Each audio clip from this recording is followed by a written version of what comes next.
எபிரேயர் 11:7 விசுவாசத்தினாலே நோவா தற்காலத்தில் காணாதவைகளை குறித்து தேவ எச்சரிப்பு பெற்று பயபக்தி உள்ளவனாகி தன் குடும்பத்தை ரட்சிப்பதற்கு பேழையை உண்டு பண்ணினான். அதனாலே அவன் உலகம் ஆக்கினைக்குள்ளானதென்று தீர்த்து விசுவாசத்தில் உண்டாகும் நீதிக்கு சுதந்திரவாளியானான். இந்த காரியத்தை குறித்து நாம் அறிந்திருக்கிறோம். அதாவது நோவாவுடைய காரியங்களை குறித்து அறிந்திருக்கிறோம். பொதுவாக அதிகமாக நோவை குறித்து நாங்கள் தியானிக்கிறோம். காரணம் என்னவென்று சொன்னால் மத்திய 24, 37, 38 ஆண்டவர் சொல்லும் பொழுது நோவாவின் காலத்தில் எப்படி நடந்ததோ அப்படியே மனுஷகுமாரன் வரும் காலத்திலும் நடக்கும். நான் இந்த வசனத்தை ஆராய்ந்த வரைக்கும் எனக்கு தெரிஞ்சதை நான் சொல்கிறேன். இந்த நோவாவுடைய சம்பவம் அந்த 5-6 அதிகாரங்கள் 7, 8 வரைக்கும் 9 வரைக்கும் இருக்கும். அதில் நீங்கள் வாசித்து பார்த்தீங்கன்னா இப்போ நாம் நடக்க வேண்டிய வழி, சொல்ல வேண்டிய காரியம், என்ன செய்யணும், இதுக்கப்புறம் என்ன நடக்கும், எல்லா தீர்க்க தரிசனங்களும் வழிமுறைகளும் அதற்கேற்ற காரியங்கள் எல்லாமே அதில் இருக்கும். அது வந்து ஒரு மேப் மாதிரி அல்லது ஒரு ஃபார்முலா மாதிரி. அதை நீங்கள் உட்காந்து தியானித்து பார்த்தீங்கன்னா செய்ய வேண்டிய காரியங்களை குறித்து ஆண்டவர் அங்கே தெளிவாய் சொல்லி வைத்திருக்கிறார்.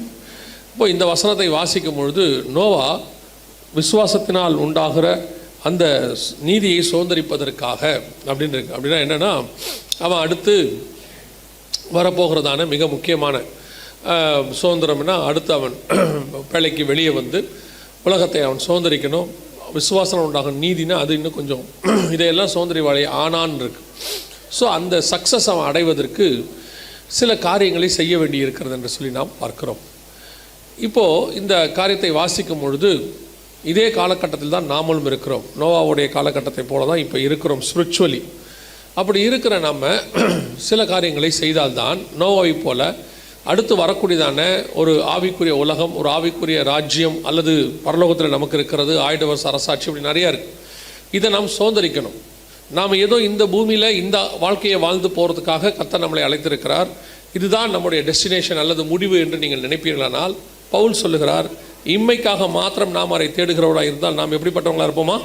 பரிதபிக்கப்பட்டவர்களைப் போல இருப்போம் என்று சொல்லப்பட்டிருக்கிறது. அப்போது நாம் இந்த பூமிக்காகவோ பூமிக்குரிய ஆசீர்வாதத்துக்காகவோ மட்டும் கர்த்தரை தேடுகிறவர்கள் அல்ல. அதுவும் இருக்கிறது. நான் எப்பவும் சொல்வேன், ஆண்டவர் சொல்லும்போது இவையும் உங்களுக்கு கூட கொடுக்கப்படும் அப்படின்னு சொல்லியிருக்கிறார். ஆண்டவர் சொல்லும் பொழுது இதையும் சேர்த்து தான் தருவார். ஸோ இது ஒரு விஷயமே கிடையாது. என்னை பொறுத்த வரைக்கும் நான் இயேசுவை ஏற்றுக்கொண்டு ஒரு 33 ஆண்டு காலம் ஆகிவிட்டது, 34வது ஆண்டு காலம். இந்த 34 ஆண்டு காலத்தில் நான் என்ன சொல்வேன் என்று சொன்னால், இயேசு கிறிஸ்து ஒரு நாள் கூட தம்முடைய பிள்ளைகளை கைவிட்டதை நான் பார்த்ததே கிடையாது. என்னை பர்டிகுலராக ஒரு நாள் கூட அவர் என்னை கைவிட்டதை, அவர் விலகினதை, நான் அவரை விட்டு தூரம் போயிருக்கிறேன் எத்தனையோ முறை. ஆனால் ஒரு முறை கூட அவர் என்னை விட்டு தூரம் போனதே கிடையாது. அவர் மீண்டும் அரவணைத்துக் கொள்கிறவராய் தான் இருக்கிறார். அவ்வளவு பத்திரமாய் பாதுகாக்கிற ஒரு தேவன்.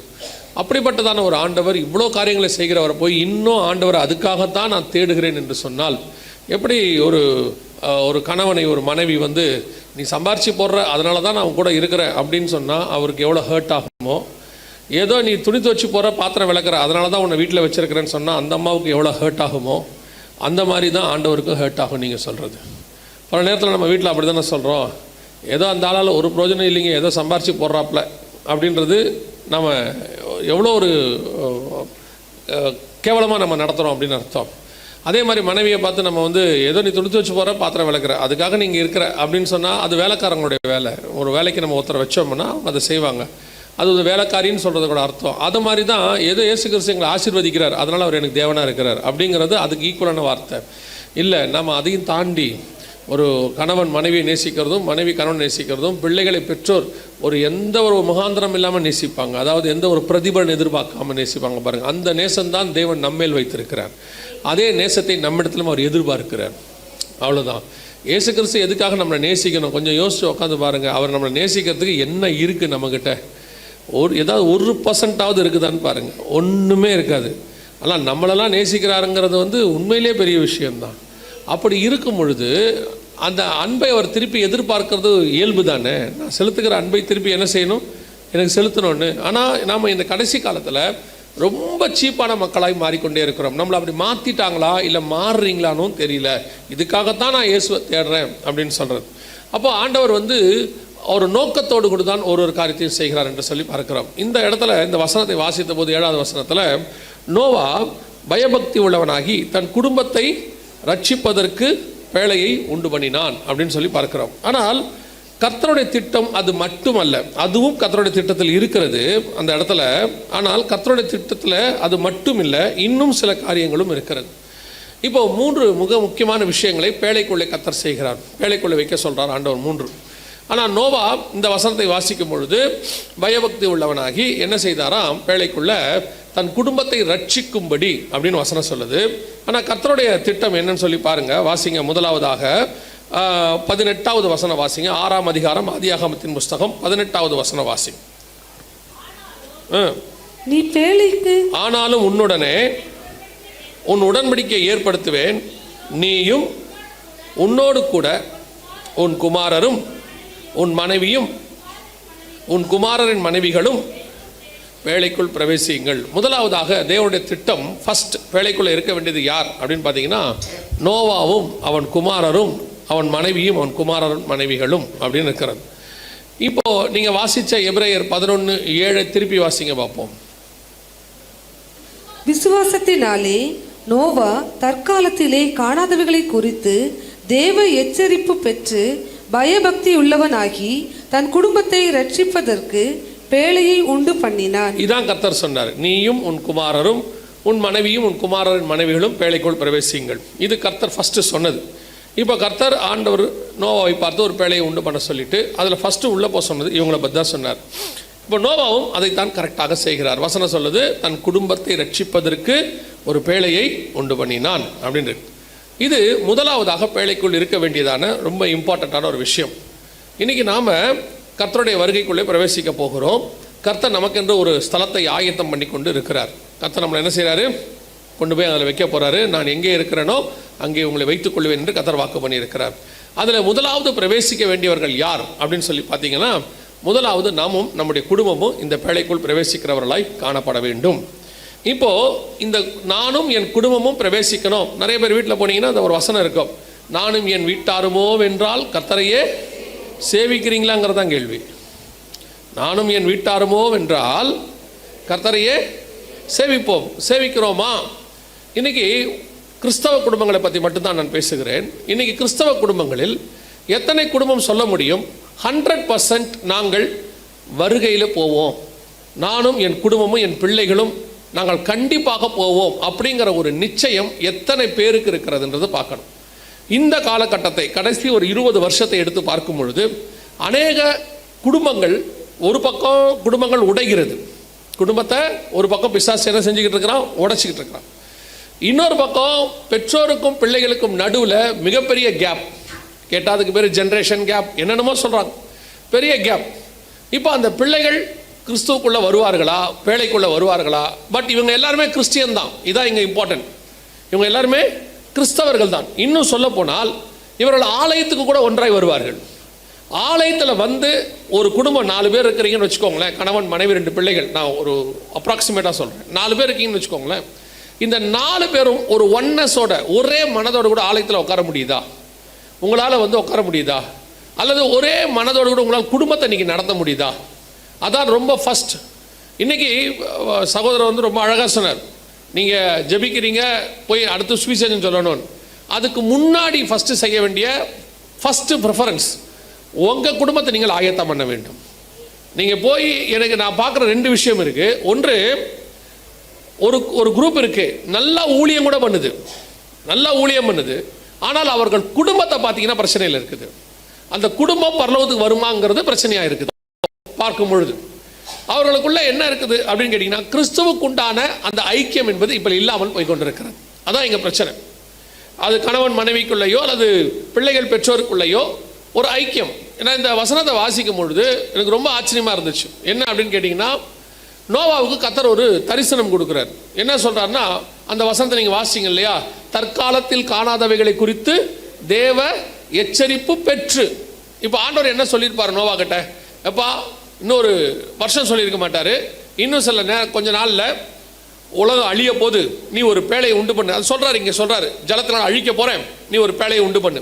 இப்படி கர்த்தர் சொல்லி அந்த ஜலப்பிரளயம் வர்றதுக்கு இடைப்பட்ட காலம் எவ்வளோன்னு பார்த்தீங்கன்னா, ஏறக்குறைய 100 வருஷம், ஏறக்குறைய 100 வருஷம். நீங்கள் அந்த 5ஆம் அதிகாரம் கடைசி வசனம் வாசிங்க பார்ப்போம். ஆதியாகமம் 5 கடைசி. நோவா 500 வயதான போது சேம் காம் யாபேத் என்பவர்களை பெற்றான். 7ஆம் அதிகாரம் 11ஆம் வசனம். நோவாவுக்கு 600ஆம் வயதாகும் வருஷம் 2ஆம் மாதம் 17ஆம் தேதியாகிய அந்நாளிலே மகா ஆழத்தின் ஊற்று கண்கள் எல்லாம் பிளந்தன, வானத்தின் மதகுகளும் திறவுண்டன. ஏறக்குறைய கர்த்தர் நோவாகிட்ட ஃபர்ஸ்ட் தரிசனமாகி பேச ஆரம்பிச்சு ஜலப்பிரளயம் வரத்துக்கு 100 வருஷம், சில வேத வல்லுநர்கள் 120 வருஷம் அப்படின்னு சொல்றாங்க. ஏறக்குறைய 100லேருந்து 120க்குள்ளன்னு வச்சுக்கோங்களேன். ஒரு தரிசனம் கிடைக்குது நோவாவுக்கு. ஆண்டவர் பேசுறார். என்ன சொல்றாரு? உலகமே அழிய போது, ஒரு பேழையை உண்டு பண்ணு. இந்த தரிசனத்தை நோவாவால் தன் மனைவிக்குள்ள கொண்டு போக முடிஞ்சிச்சு பாருங்க 100 வருஷமா. இன்னைக்கு நீங்க ஒரு தரிசனத்தை உங்களுடையதான பார்ட்னர், கணவன் மனைவிக்குள்ளேயோ மனைவி கணவனுக்குள்ளேயோ கொண்டு போக முடியுதா? உங்களால் அந்த காரியத்தை செய்ய முடியுதான்னு மட்டும் பாருங்க. அது நான் சொல்றது உலக பிரகாரமாக ஆரம்பிச்சு ஒரு குடும்பத்தில் ஒரு விஷயத்தை டிசிஷன் எடுக்கணும் அப்படின்னா கணவனும் மனைவியும் சேர்ந்து ஒன்றா எடுக்க முடியுதான்னு பாருங்க. அப்படி எடுக்க முடியாதவங்க எப்படி ஒரு ஆவிக்குரிய டிசிஷன் எடுப்பீங்க? எப்படி ஒரு தரிசனத்தை பெற்றுக்கொள்வீங்க? எப்படி ஒரு ஊழியத்தை இணைஞ்சு செய்வீங்க? இன்னைக்கு நிறைய ஊழியக்காரனுடைய குடும்பத்திலையும் சரி, ஆவிக்குரிய குடும்பத்திலையும் சரி, அந்த ஊழியமோ ஆவிக்குரிய வாழ்க்கையோ ஒரு சிலர் ரொம்ப கஷ்டப்பட்டு ஓட்டிக்கிட்டு இருக்கிறாங்க. சரி வாழ்ந்து முடிச்சிடணும் அப்படின்னு ஓட்டுறவங்க இருக்காங்க. இன்னொரு சிலர் முடியவே இல்லை, தரிசனத்தை விட்டு போனவங்களா இருக்கிறாங்க. சரி விட்டுங்க முடியாது அப்படின்னு சொல்லி ஊழியமே போச்சு, தரிசனமே போச்சு நிறைய பேருக்கு. காரணம் என்ன? கர்த்தர் தான் உங்களோடு கூட பேசுகிறார், கர்த்தர் தான் ஒரு காரியத்தை சொல்றாரு. அதை ஏன் உங்களால் உங்கள் பார்ட்னர்கிட்ட கொண்டு போக முடியல அப்படின்னா என்ன அர்த்தம்? அவங்க 2 பேருக்குள்ள ஒரு வீட்டுக்குள்ளே இருக்கிறாங்க, 10 வருஷம் 20 வருஷம் 30 வருஷம் 40 வருஷம் இருக்கிறாங்க. ஆனால் அவர்களுக்குள்ள ஒரு மனம் இல்லை. அவ்வளோதான் விஷயமே, ஒரு ஒன்னஸ். இந்த விஷயத்தை கர்த்தர் சொல்றாரு. இது கர்த்தர் சொல்லுவார் இருந்த இவங்களால புரிஞ்சிக்கவே முடியல. அவர்கள் ஒரே மாம்சமாக இருப்பார்கள்னு வசனம் மட்டும் சொல்லுது. நாமளும் அப்படி தான் ஒரு உறுதிமொழி கொடுத்து வரோம். அப்படி கொண்டு வரும் பொழுது நம்மளால் என்ன செய்ய முடியல? நம்ம மூளை சொல்கிறத கால் செய்து, மூளை சொல்கிறத கை செய்து, கண்ணில் தண்ணி வந்து ஆட்டோமேட்டிக்காக கை போய் தொடைக்குது. இதுக்கு சென்டராக இருந்து மூளை ஒரு ஐடியா கொடுக்குது, போய் தொடன்னு சொல்லி. இப்போ கண்ணு கேட்கல, நீ எனக்கு வந்து தொடன்னு சொல்ல. அப்போ ஒரே மாம்சம்னா என்ன? இங்கே நடக்கிறோம் இங்கே நடக்கும், ஒரு அந்த ஒன்னஸ் வருது பாருங்களேன். அப்படி தேவனுடைய திட்டத்திலேயோ அல்லது உலக பிரகாரமாக கர்த்தர் கொடுக்குற ஆலோசனையிலையோ உங்களால் ஒருமனப்பட்டு செயல்பட முடியுதா? ஒன்று டாமினேஷன் இருக்கு. என்ன டாமினேஷன் இருக்கு? நான் தான் செய்வேன் இப்படிதான் அப்படின்னு இல்லையா, முடியாதுன்னு அப்படியே பிரிவினை இருக்கு. இங்க என்ன இல்லை அப்படின்னு சொல்லி கேட்டீங்கன்னு சொன்னா அதை ஷேர் பண்ணி அதை எப்படி கொண்டு போகணும் அப்படிங்கிறதான அந்த ஒன்னஸ் இங்க இல்லை. நோவாக்குள்ள ஒரு பெரிய தரிசனம் யோசிச்சு பாருங்க, எவ்வளவு பெரிய தரிசனம் பாருங்க. நான் ஒரு நாள் இந்த வசனத்தை படிக்கும் போது இப்படி பார்த்துக்கிட்டே இருந்தேன். சில காரியங்களே ஆவியானவரின் இடத்துல வசனத்தில் உணர்த்தினார். உதாரணமா இப்போ இயேசு வந்து 3.5 வருஷம் ஊழியம் பண்ணார். 3.5 வருஷம் ஊழியம் பண்ணுறதுக்கு இயேசு பண்ண ப்ரிப்பரேஷன், அவரை பரலோகம் ஆயத்தம் பண்ணது 30 வருஷம். 30 வருஷம் ஆயத்தம் பற்றி எத்தனை வருஷம் ஊழியம் பண்ணியிருக்கிறாரு? 3 வருஷம் ஊழியம் பண்ணியிருக்கிறார். மோசே கிட்டத்தட்ட 40 வருஷம் எகிப்தில் இருந்தார், 40 வருஷம் மீதியான் தேசத்தில் இருந்தார், 80 வருஷம் ரெடி ஆகிருக்கிறாரு. அடுத்த 40 வருஷம் என்ன பண்ணார்? ஊழியம் பண்ணார். அப்போது ஒரு 40 வருஷம் ஊழியத்துக்கு அவர் எத்தனை வருஷம் ரெடி ஆனார்? 80 வருஷம் ரெடி ஆகிருக்கிறாரு. இல்லை மீதியான் தேசத்தில் இருந்த மட்டும் வச்சுக்கிட்டா கூட 40 வருஷம் ரெடியாக இருக்கிறார். 40 வருஷம் ஊழியத்துக்கு 40 வருஷம் ரெடி. இப்போ இந்த நோவாவுடைய பேழையை எடுத்துக்கோங்க. கிட்டத்தட்ட நோவா 100 வருஷம் பேழையை கட்டியிருக்கிறார். ஆனால் பேழை வேலை பார்த்த நேரம் எவ்வளோன்னு பார்த்தீங்கன்னா, அடுத்து இது 600ஆம் வருஷம் வந்துச்சா, அடுத்த அதிகாரத்தில் வாசிச்சிங்கன்னா 601ஆவது வருஷம் 1ஆம் மாதமே என்ன வந்துருச்சு? நோவா பேழையை விட்டு வெளியே வந்துட்டார். ஸோ ஏறக்குறைய ஒரு வருஷம் வேலை பார்த்துருக்கு பேழை. மொத்த பேழை வேலை பார்த்த நேரம் எவ்வளவு? 1 வருஷம். ஆனால் ப்ரிப்பரேஷன் எவ்வளவு? 100 வருஷம். 100 வருஷம் ப்ரிப்பேர் ஆனால் 1 வருஷம் வேலை. 40 வருஷம் ப்ரிப்பேர் ஆனால் 40 வருஷம் மினிஸ்ட்ரி. 30 வருஷம் ப்ரிப்பேர் ஆனால் 3.5 வருஷம் மினிஸ்ட்ரி. இதை பார்க்கும்போது கொஞ்சம் ஆடாக இருந்துச்சு. ஆடானா கொஞ்சம் என்னது இத்தனை வருஷம் ரெடி ஆனால் தான் இவ்வளோ மினிஸ்ட்ரி பண்ண முடியுமா அப்படின்னு சொல்லிட்டு அப்படி யோசிக்கும் போது இந்த கேள்வி ஒன்று வருதுன்னா அது ஆவியானவர் கொடுக்குறாருன்னு அர்த்தம். அப்படியே யோசிச்சுட்டே இருக்கும்போது ஆவியானவர் சொன்னார், இதை கொஞ்சம் நல்லா கவனிச்சுப்பாரு. இப்போ நோவா அந்த பேழை 1 வருஷம் தான் ஊழியம் பண்ணுச்சு, ஆனால் அந்த ஊழியத்தினுடைய எஃபெக்டை பாருன்னாரு. நோவா பேழைக்குள்ள இருந்து வெளியே வந்தது தான் அடுத்த 4000 வருஷம் நீங்களும் நானும் பூமியில் இருக்கிறோம். அந்த 1 வருஷம் ஊழியத்தினுடைய எஃபெக்ட் எப்படி? 4000 வருஷம் நம்ம பூமிக்குள்ள மிருகங்கள் நாமெல்லாம் இருக்கிறதுக்கு காரணமே அந்த நோவா பேழை பண்ண 1 வருஷம் ஊழியம். 40 வருஷம் ஊழியம் பண்ணாரு. மோசே. ஆனால் அடுத்த 2000 வருஷம் நியாயப்பிரமாணம் ஊழியத்தால் தான் நடந்துச்சு. அவருக்கு கொடுத்த அந்த பிரமாணம் தான் அடுத்த 2000 வருஷம். இயேசு 3.5 வருஷம் தான் ஊழியமே பண்ணாரு. இப்போ 2000 வருஷமும், அதுக்கு முன்னாடி 2000 வருஷம் பாதாளத்தில் இருந்தவங்களும், அதுக்கப்புறம் இப்போ இயேசுலேருந்து இப்போ வரைக்கும் 2000 வருஷம் நாம் அத்தனை பேரும் மரிக்கிறவர்கள் எல்லோருமே ரட்சிக்கப்படுற எல்லா காரியங்களும் அத்தனையும் அந்த 3 வருஷம் ஊழியத்தில் இயேசு பண்ணது. நாம் எத்தனை வருஷம் ஊழியம் பண்ணுறோங்கிறது முக்கியம் இல்லை, எப்படி பண்ணுறோங்கிறது தான் முக்கியம். நம்முடைய எஃபெக்ட் எவ்வளோ தூரம் பூமியில் இருக்குங்கிறது தான் முக்கியம். இப்போ யோசிச்சு பாருங்க, இந்த பேழைக்குள்ள 1 வருஷம் தான் அந்த பேழை ரெடி ஆகுது, ரெடி பண்ணுறார் நோவா, உட்காந்து ரெடி பண்ணுறார். ஆனால் அந்த தரிசனம் இருக்குல்ல, அதை அந்த குடும்பத்துக்குள்ள கொண்டு போகிற விஷயம் இருக்குல்ல. இப்போ நோவா போய் சொன்ன உடனே 100 வருஷமாக சொல்கிறீங்க, இப்படி நீங்களும் வருது வருது வருது ஜலப்பிரளயம் வருது வருதுங்கிறீங்க. வருதா? வந்த மாதிரி தெரியலையே, கொஞ்சம் கூட ஒரு சின்ன மழை கூட அடிக்கலையே. அப்படித்தானே நியாயமாக கேட்கணும். இன்னைக்கு ஒரு கணவர் ஒரு பிஸ்னஸ் ஆரம்பிக்கிறாரு, ஒரு 2 மாதம் 3 மாதம் அந்த பிஸ்னஸ் கொஞ்சம் டல்லாக இருந்துச்சுன்னா மனைவி கேட்குறது என்ன கேட்குறாங்க? என்ன பிஸ்னஸ் பண்ணுறீங்க? ஒன்றும் வரா மாதிரியே தெரியலையே, இப்படியே போயிட்டு இருக்குதே. எங்கள் அப்பா எல்லாம் அப்படின்னு ஆரம்பிச்சிருவாங்க. அடுத்து எங்கள் அண்ணெல்லாம் அப்படிம்பாங்க. அவங்களுக்கு இருக்கிற சுதாரிப்பே ஜாஸ்தி தான். நீங்களாம் மக்கு முண்டம் பாங்க. ஈசாக்கு பஞ்ச காலத்தில் அந்த ஊர்லேயே இருக்கிறானாமா. ஆண்டவர் சொல்கிறாரு, நீ பஞ்ச காலத்தில் எகிப்துக்கு போகாத, இங்கேயே இருன்னு. இப்போ ஈசாக்கு சொல்கிறாரு, சரி ஆண்டவரை இங்கே இருக்கிறேன். அது மட்டும் இல்லை, அந்த பஞ்சத்தில் கொண்டு போய் விதைக்கிறாரு. இப்போ அந்த ரெபேக்கால என்ன பண்ணியிருக்கணும் நியாயமா? இப்போ இருக்க ரெபேக்கா என்ன பண்ணியிருக்கோம்? பஞ்ச காலத்தில் இங்கே இருக்கிற அதுவே முட்டாள்தனம். அவன் கிளம்பி சவுதி அரேபியா அங்கங்கன்னு ஊழியத்துக்கு போயிட்டு இருக்கிறான், அங்கே கிளம்பி வேலைக்கு போயிட்டு இருக்கிறாங்க. எங்கள் மாமா பையன் ஒருத்தர் துபாயில் வேலை செய்கிறாரு, நீ வேணா அங்கே போறியா தான் கேட்பேன். இப்போ இருக்க ரெபேக்கா இல்லையா? யூஸ்வலாக தானே கேட்க போறீங்க. அதை என்னத்தை செய்ய போறியா? நமக்கு ஆலோசனை கொடுக்கறதுல நம்மளை மாதிரி அதிசயமான ஆள் யாருமே இல்லை. நம்மள ஆண்டவருக்கு ஆலோசனை கொடுக்குறாள் அந்த மாதிரி ஆட்கள் இல்லையா? அப்போ அது பத்தாவதுக்கு ஈசாக்கு வர விதை எடுத்துட்டு போறாரு. எங்கேயா போற காலங்கத்தால் விதைக்கலான்னு போறேன். அட பைத்தியமே. உடனே ஃபோன் பண்ணி, அம்மா இப்படி ஒரு ஆளை பிடிச்சி என் மண்டையில் கட்டி வச்சிங்களே. உடனே அவங்க அம்மா ஐநா சபை செயலாளர், உடனே அவங்களுக்கு ஒரு ஃபோன் அடிச்சிடுறது. இல்லைன்னா அங்கே ஃபோன் பண்ணி சொன்னோன்னா அவங்க அப்பா கிட்ட சொல்லிடுறது. அவர் உடனே அங்கே ஃபோன் அடிக்கிறார், மாப்பிள்ளை எங்கே போறீங்க? பொண்ணை கொடுத்த பிறகு எதுக்கு அப்புறம் வீட்டுக்கு ஃபோன் பண்ணுறிய? நிறைய ஆட்கள் சேட்டை முடிச்ச ஆட்கள்லாம் இருக்கு.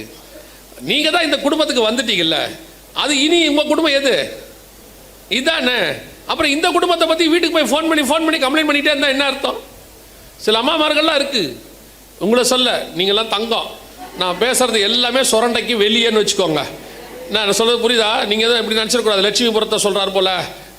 நான் இதை பற்றி நான் அந்தகான் நிக்கோபார் ஐலாண்டுக்கு அந்த பக்கத்தில் உள்ள ஒரு குரூப்பை பற்றி பேசிகிட்டு இருக்கிறேன்.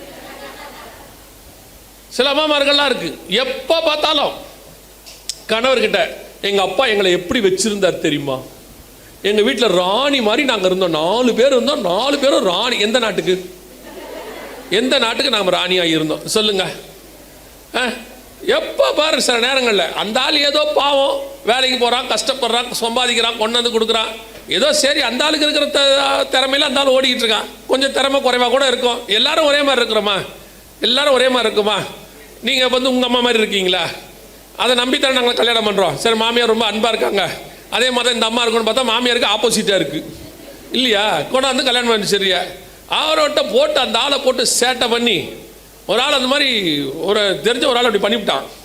இந்த அம்மா எப்போ பார்த்தாலும் எங்கள் அப்பா வீட்டில் இருந்த மாதிரி இல்லை, எங்கள் அப்பா வீட்டில் இருந்த மாதிரி இல்லைன்னு சொல்லிகிட்டே இருந்திருக்கு. ஒரு நாள் கையை பிடிச்சி தரன்னு இழுத்துட்டு போயிட்டான். இழுத்துட்டு போய் அவங்க அப்பாட்ட கேட்டிருக்கான், மாமா நீங்கள் எப்படி வச்சுருந்தீங்க உங்கள் பொண்ணை, நீங்கள் சொல்லுங்கள், நான் அதே மாதிரி வச்சுக்கிறேன்.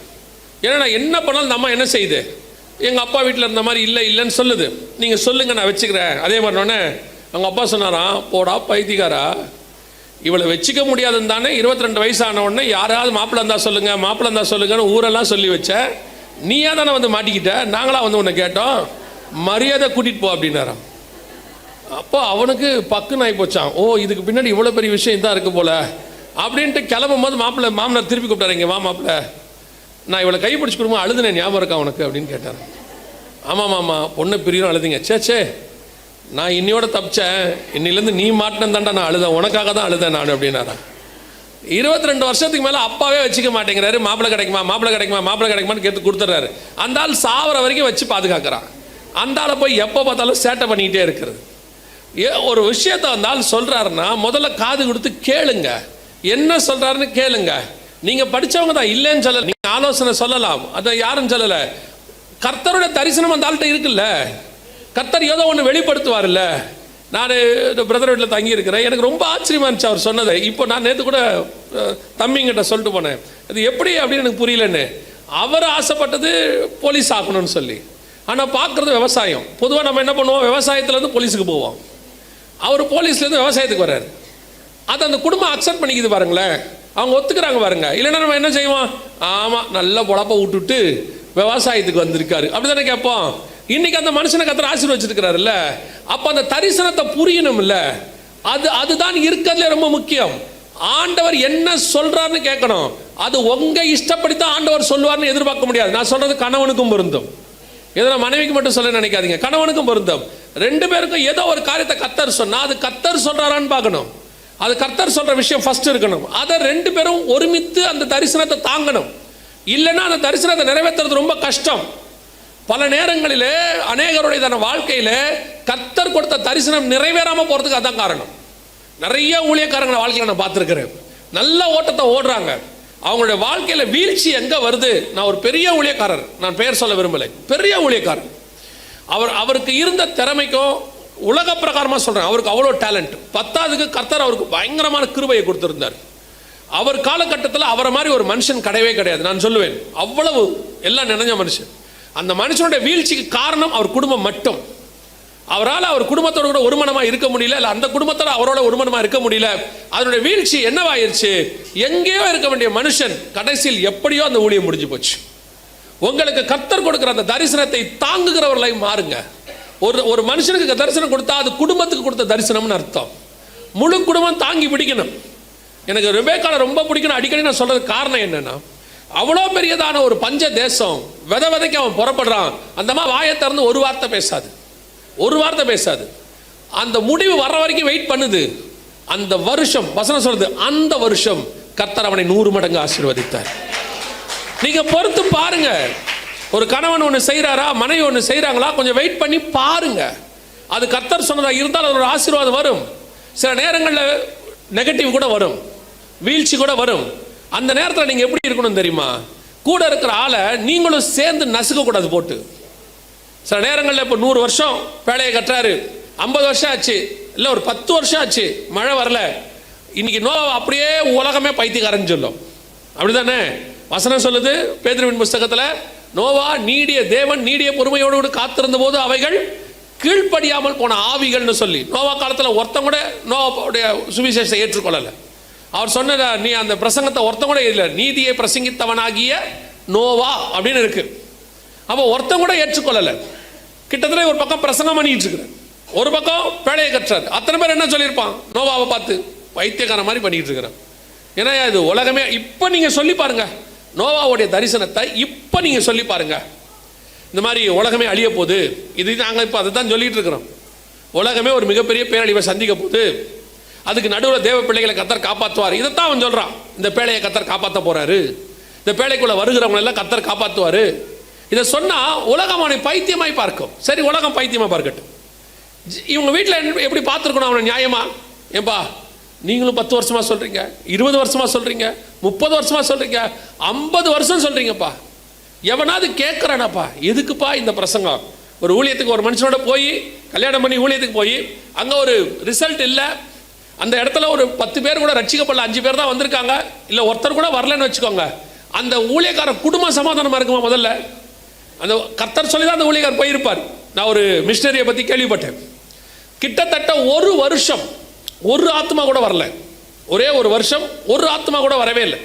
அந்த மனுஷன் போய் ஒரு வீடு வாடகை எடுத்து தன் மனைவியோட தங்கி இருக்கிறார். ஒவ்வொரு ஞாயிற்றுக்கிழமையும் தன் மனைவிக்கு மட்டுமே பிரசங்கம். அப்புறம் ஒரு குழந்தை பிறக்குது, அந்த கை குழந்தை, அதுக்கு மட்டுமே பிரசங்கம். ஒரே ஒரு ஆள் வரல. ஒரு வருஷம் கழிச்சு அந்த ஆள் பிரசங்கம் பண்ணிட்டு இருக்கிறாரு. ஒருத்த கல்லெடுத்து அடிச்சானோ. கல்லெடுத்து அடித்த உடனே அல்லேலூயா அப்படின்னா பிள்ளையா. என்னன்னு கேட்டதுக்கு மனைவி கேட்டாங்களா, இதுக்கு எதுக்குப்பா அல்லேலூயா சொல்றீங்க, ஒருத்தன் அடிக்கிறானேன்னு. இல்லை, இந்த ஒரு வருஷத்தில் ஒருத்தன் என் பிரசங்கத்தை கேட்டுட்டான். எவனோ ஒருத்தன் என் பிரசங்கத்தை கேட்டான், கேட்டதுனால தான் கல்லெடுத்து அடிச்சிருக்கான். யோசிச்சு பாருங்க. இப்படி ஒரு கணவனோடு கூட அந்த அம்மா ஊழியம் பண்ணி இன்னைக்கு அது ஒரு பெரிய மிஷனரி ஸ்தாபனமா வளர்ந்து நிக்குது.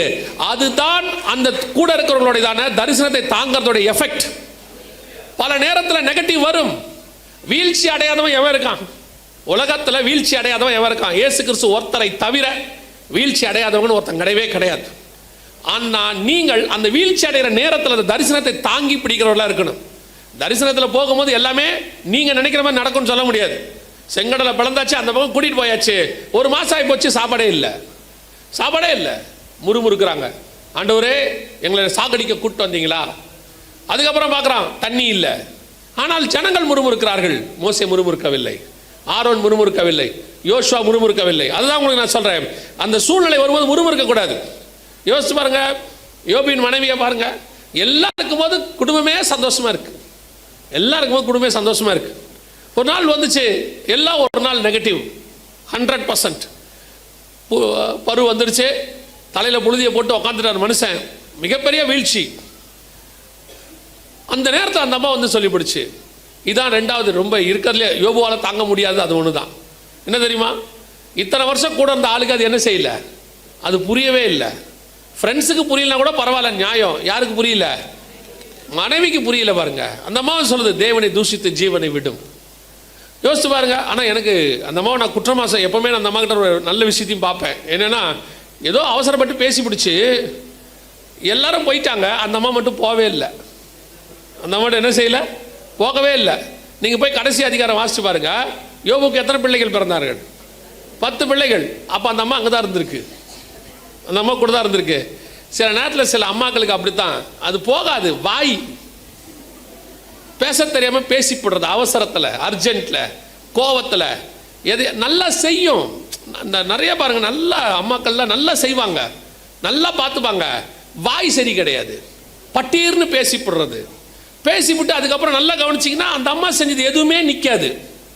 எது நிற்கும் தெரியுமா? அந்த பேசுனது மட்டும் நிற்கும். அந்த அம்மா செஞ்ச எந்த உதவியும் நிற்காது. கடைசி வரைக்கும் என்ன தெரியுமா சொல்லுவாங்க? என்ன ஒரு வார்த்தை அவள் பேசிவிட்டா. இந்த மாமியாருக்கு மற்றதெல்லாம் கணக்கு நிற்கவே நிற்காது மைண்டில். மருமக செஞ்ச எதுவுமே நிற்காது. எது நிற்கும் தெரியுமா? என்னை பார்த்து ஒரு வார்த்தை சொன்னா பாரு அப்படிங்க. இது 30 நாள் காப்பி போட்டு கொடுத்துருக்கோம், அது கணக்கில் வராது. இட்லி சுட்டு கொடுத்துருக்கோம், கணக்கில் வராது.